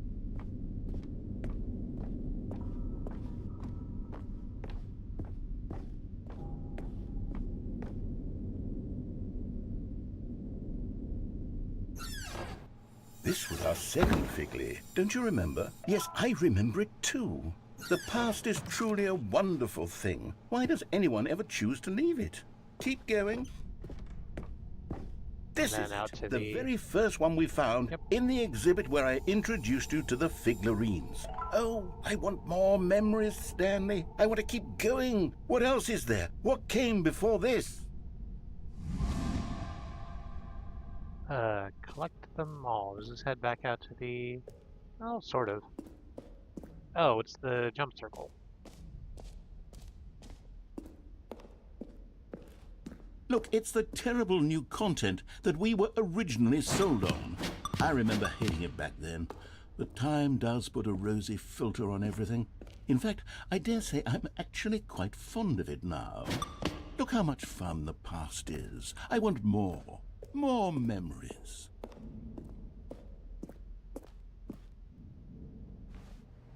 Okay. Oh, yes, the two doors. Who could have forgotten that? A classic memory, this one. And this opens back up to Stanley's And before office. everything else, there was your office. Is there anything else? Was there something that came before your office? There's something I feel I can remember. I can remember. Okay. Yes, I'm remembering something now. I remember before this whole story got started. Back then I was different. I used to make big decisions. I was passionate. I was skeptical. I weighed each decision with profound thoughtfulness. And then somewhere along the way, I stopped making decisions. I became lazy. And I came up with a character named Stanley to do my thinking for me. He would make the decisions, he would decide which way to go. I would cheer him on as he collected figurines for no reason. Why did I invent Stanley? Was I lonely? Yes, perhaps that's it. Perhaps I needed to imagine I had companionship. And Stanley really did make for a wonderful companion, even if he was a fiction. But I suppose it's grown old. I want to think for myself again. I want to go back to how it used to be. Yes, I can be on my own again. I can do it. I'll be stronger this time. I'll take care of myself. I don't need Stanley anymore. Oh, but he truly was so much fun to play with. You know what? Since we're in the memory zone, how about one more good memory? Let's go back just once and give Stanley one more run of the office, and then I'll retire him for good. I did enjoy telling his story so very much. Okay, here we go. This is the story of a man named Stanley.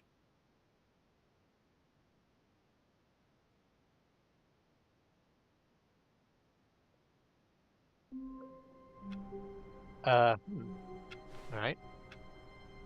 The floor of the office is littered with papers All of his for some reason. co-workers were gone.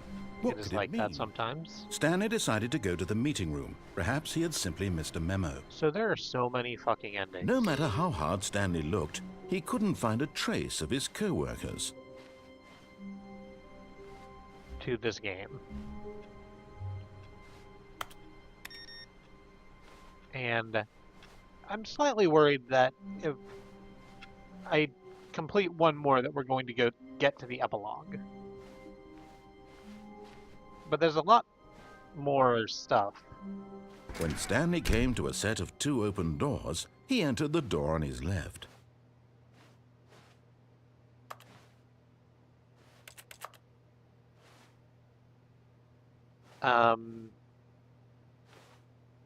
If I do that, I'm probably just going to go back and like do this more to show off some more of it on Tuesday. I say to set expectations. We're going to go up to the boss's office because I want to do my other Yet there favorite was ending. not a single person here either. Feeling a wave of disbelief, Stanley decided to go up to his boss's office, hoping he might find an answer there. Coming to a staircase, Stanley walked upstairs to his boss's office. Can we do that? I'm going to describe what I'm about to do before I do it. So, to get into our boss's office, there's this big set of double doors. I'm going to move forward slightly so that the automatic closing of the door triggers, and then I'm going to move backwards.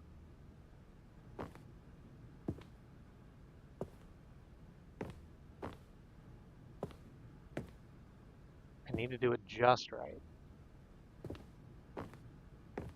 Stepping into his manager's office, Stanley was once again stunned to discover not an indication of any human life.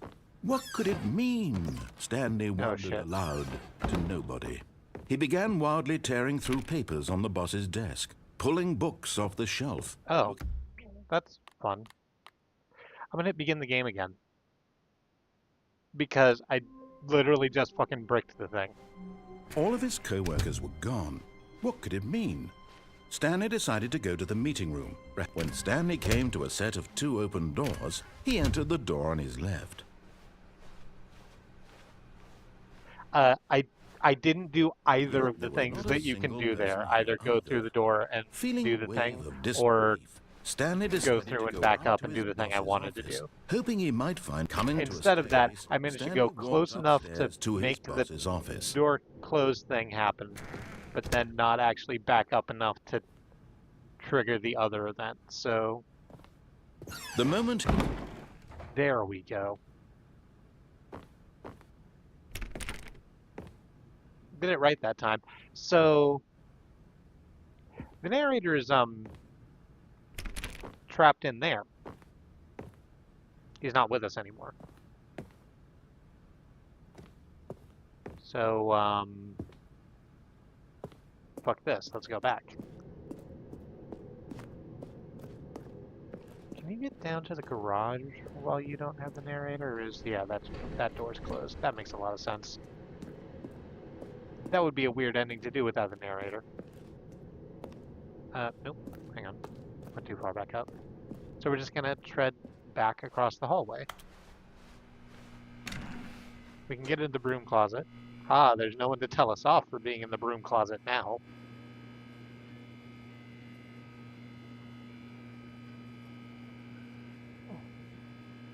I can stay here all I want. Let's move on. Back to the meeting room.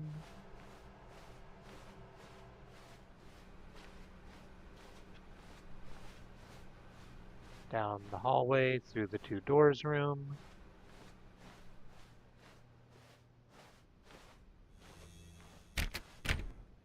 The new content sign is back. I don't think it was there when we went through last time, but that's okay.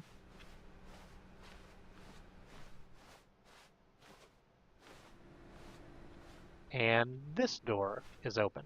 The one that's just to the left of Stanley's door. Or the left if you're coming out of Stanley's office. It's never opened before. We go in and receive a loading screen. You are now leaving.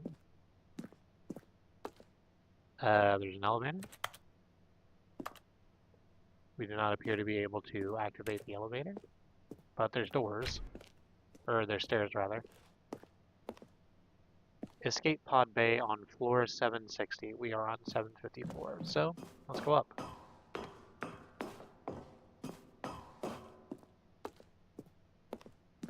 $755.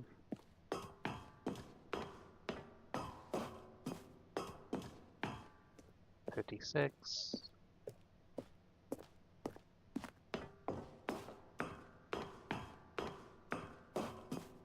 $57.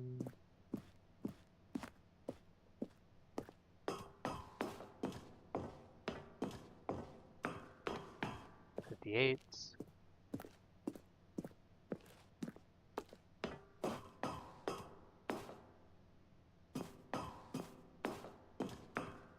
$59.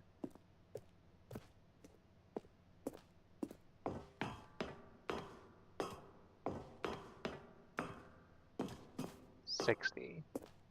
Escape pod launch bay.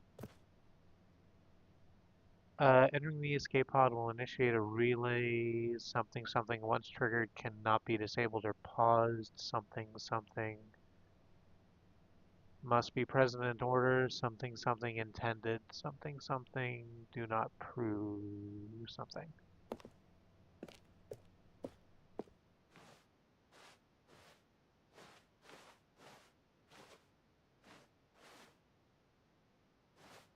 Oh. Yeah, there's a door down that way.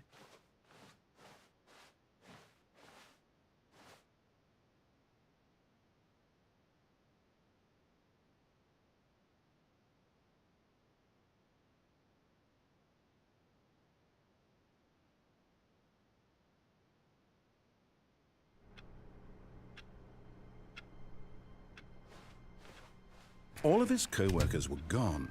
What could it mean? And it just Stanley sort of flashes decided to out. go to the meeting room. Perhaps he had simply missed a memo.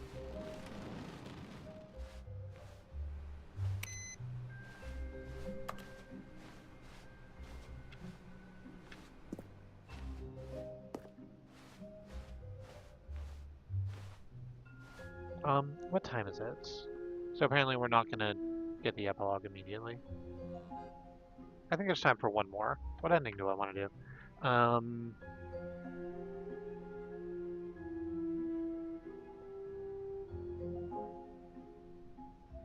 Yeah, how about we do the last really bummer ending? When This will Stanley be came to a the set of bummer two ending open stream, doors, I guess. He entered the door on his left. And we'll just have nothing but like goofy fun with the bucket next time, I think.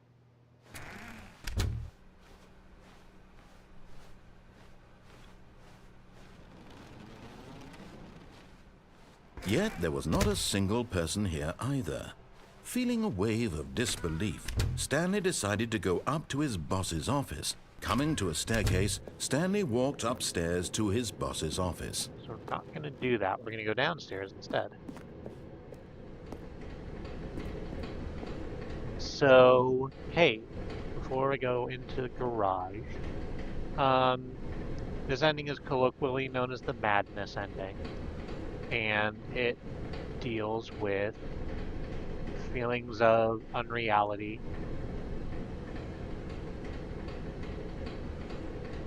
uh, and involves a death.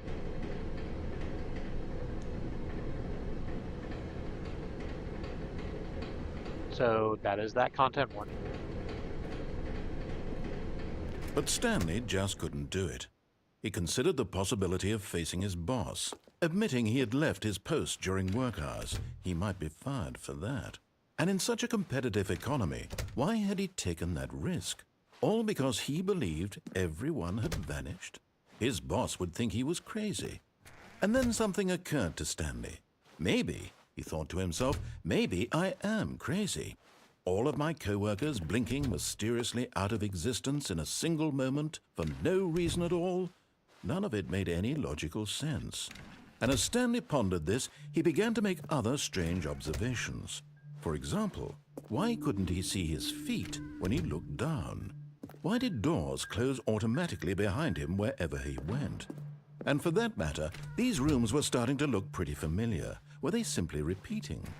No, Stanley said to himself, this is all too strange. This can't be real. And at last, he came to the conclusion that had been on the tip of his tongue. He just hadn't found the words for it. "I'm dreaming!" he yelled. "This is all a dream." Oh, what a relief Stanley felt to have finally found an answer, an explanation. His co-workers weren't actually gone.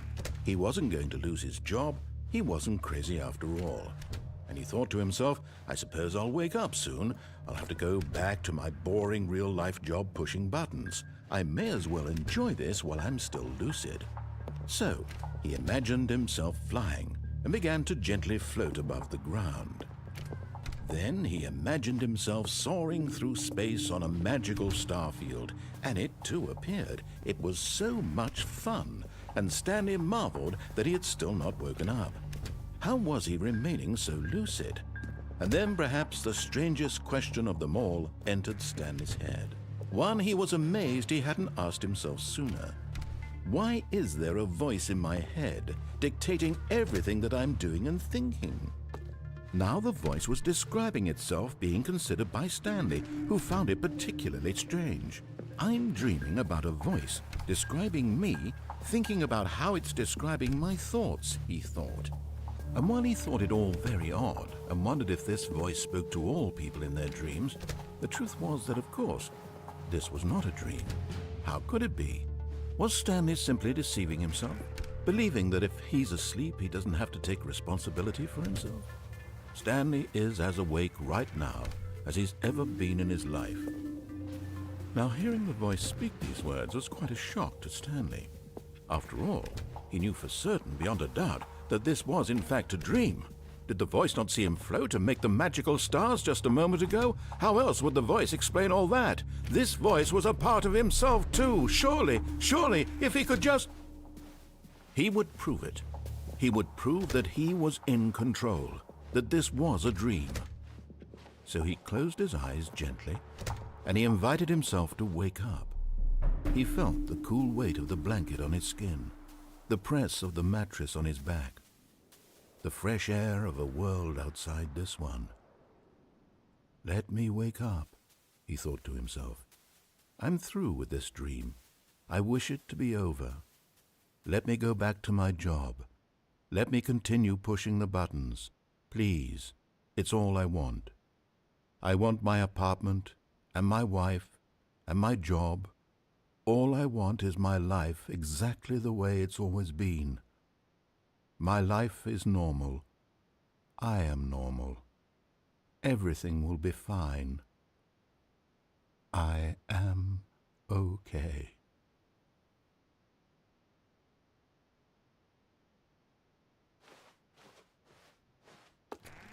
Stanley began screaming.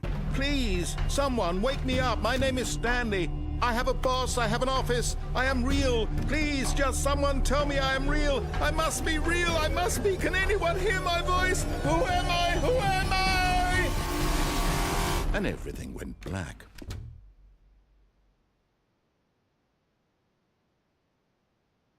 This is the story of a woman named Mariella. Mariella woke up on a day like any other. She arose, got dressed, gathered her belongings, and walked to her place of work.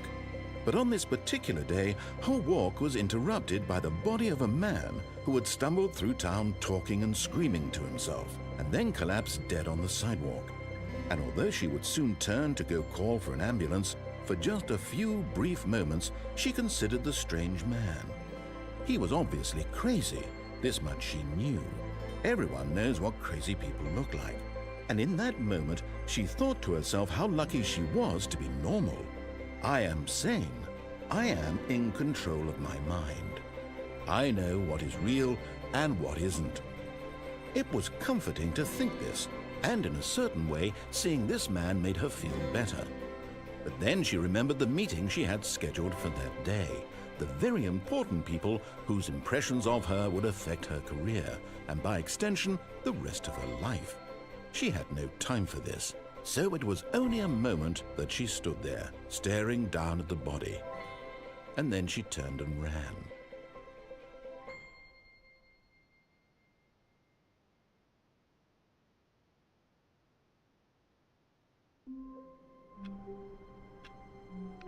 Oof.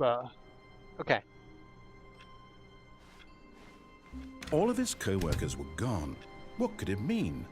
Stanley decided to go to the meeting room. Perhaps he had simply missed a memo. So yeah.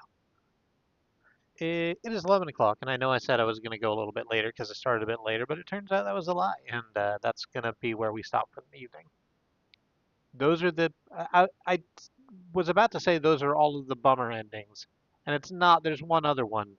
The one where you pick up the phone in the warehouse, and maybe we'll do that next stream.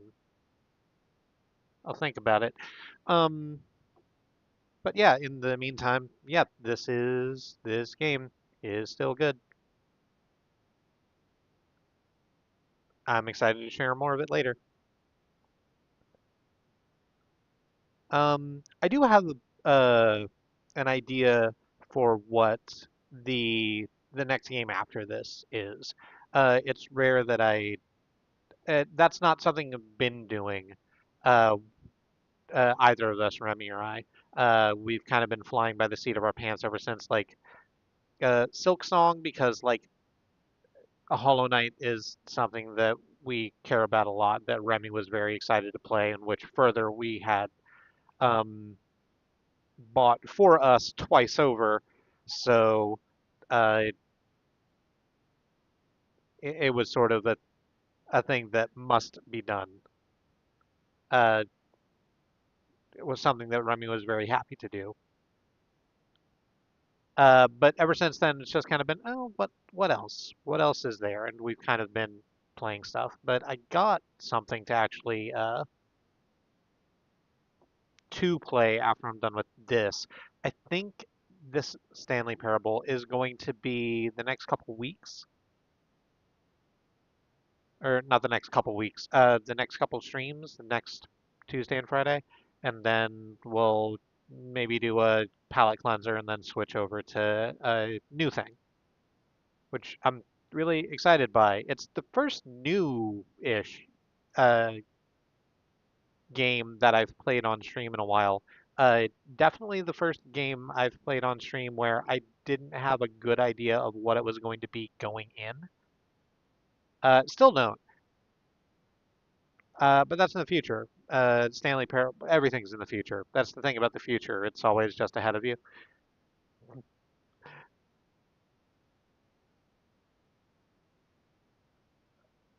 Uh, I said that, and it tripped something interesting in my mind. I'm going to deal with that later. For right now, I'm going to go deal with bed. So, I've been September of the Free Association. Thank you so much to anyone who's watching this. I hope that you're having a good time wherever you are. And like I said, next stream is going to be more of this. That's going to be on Tuesday. Until then, I love you. I want you to stay alive. Find something to do and do it. I'll see you later.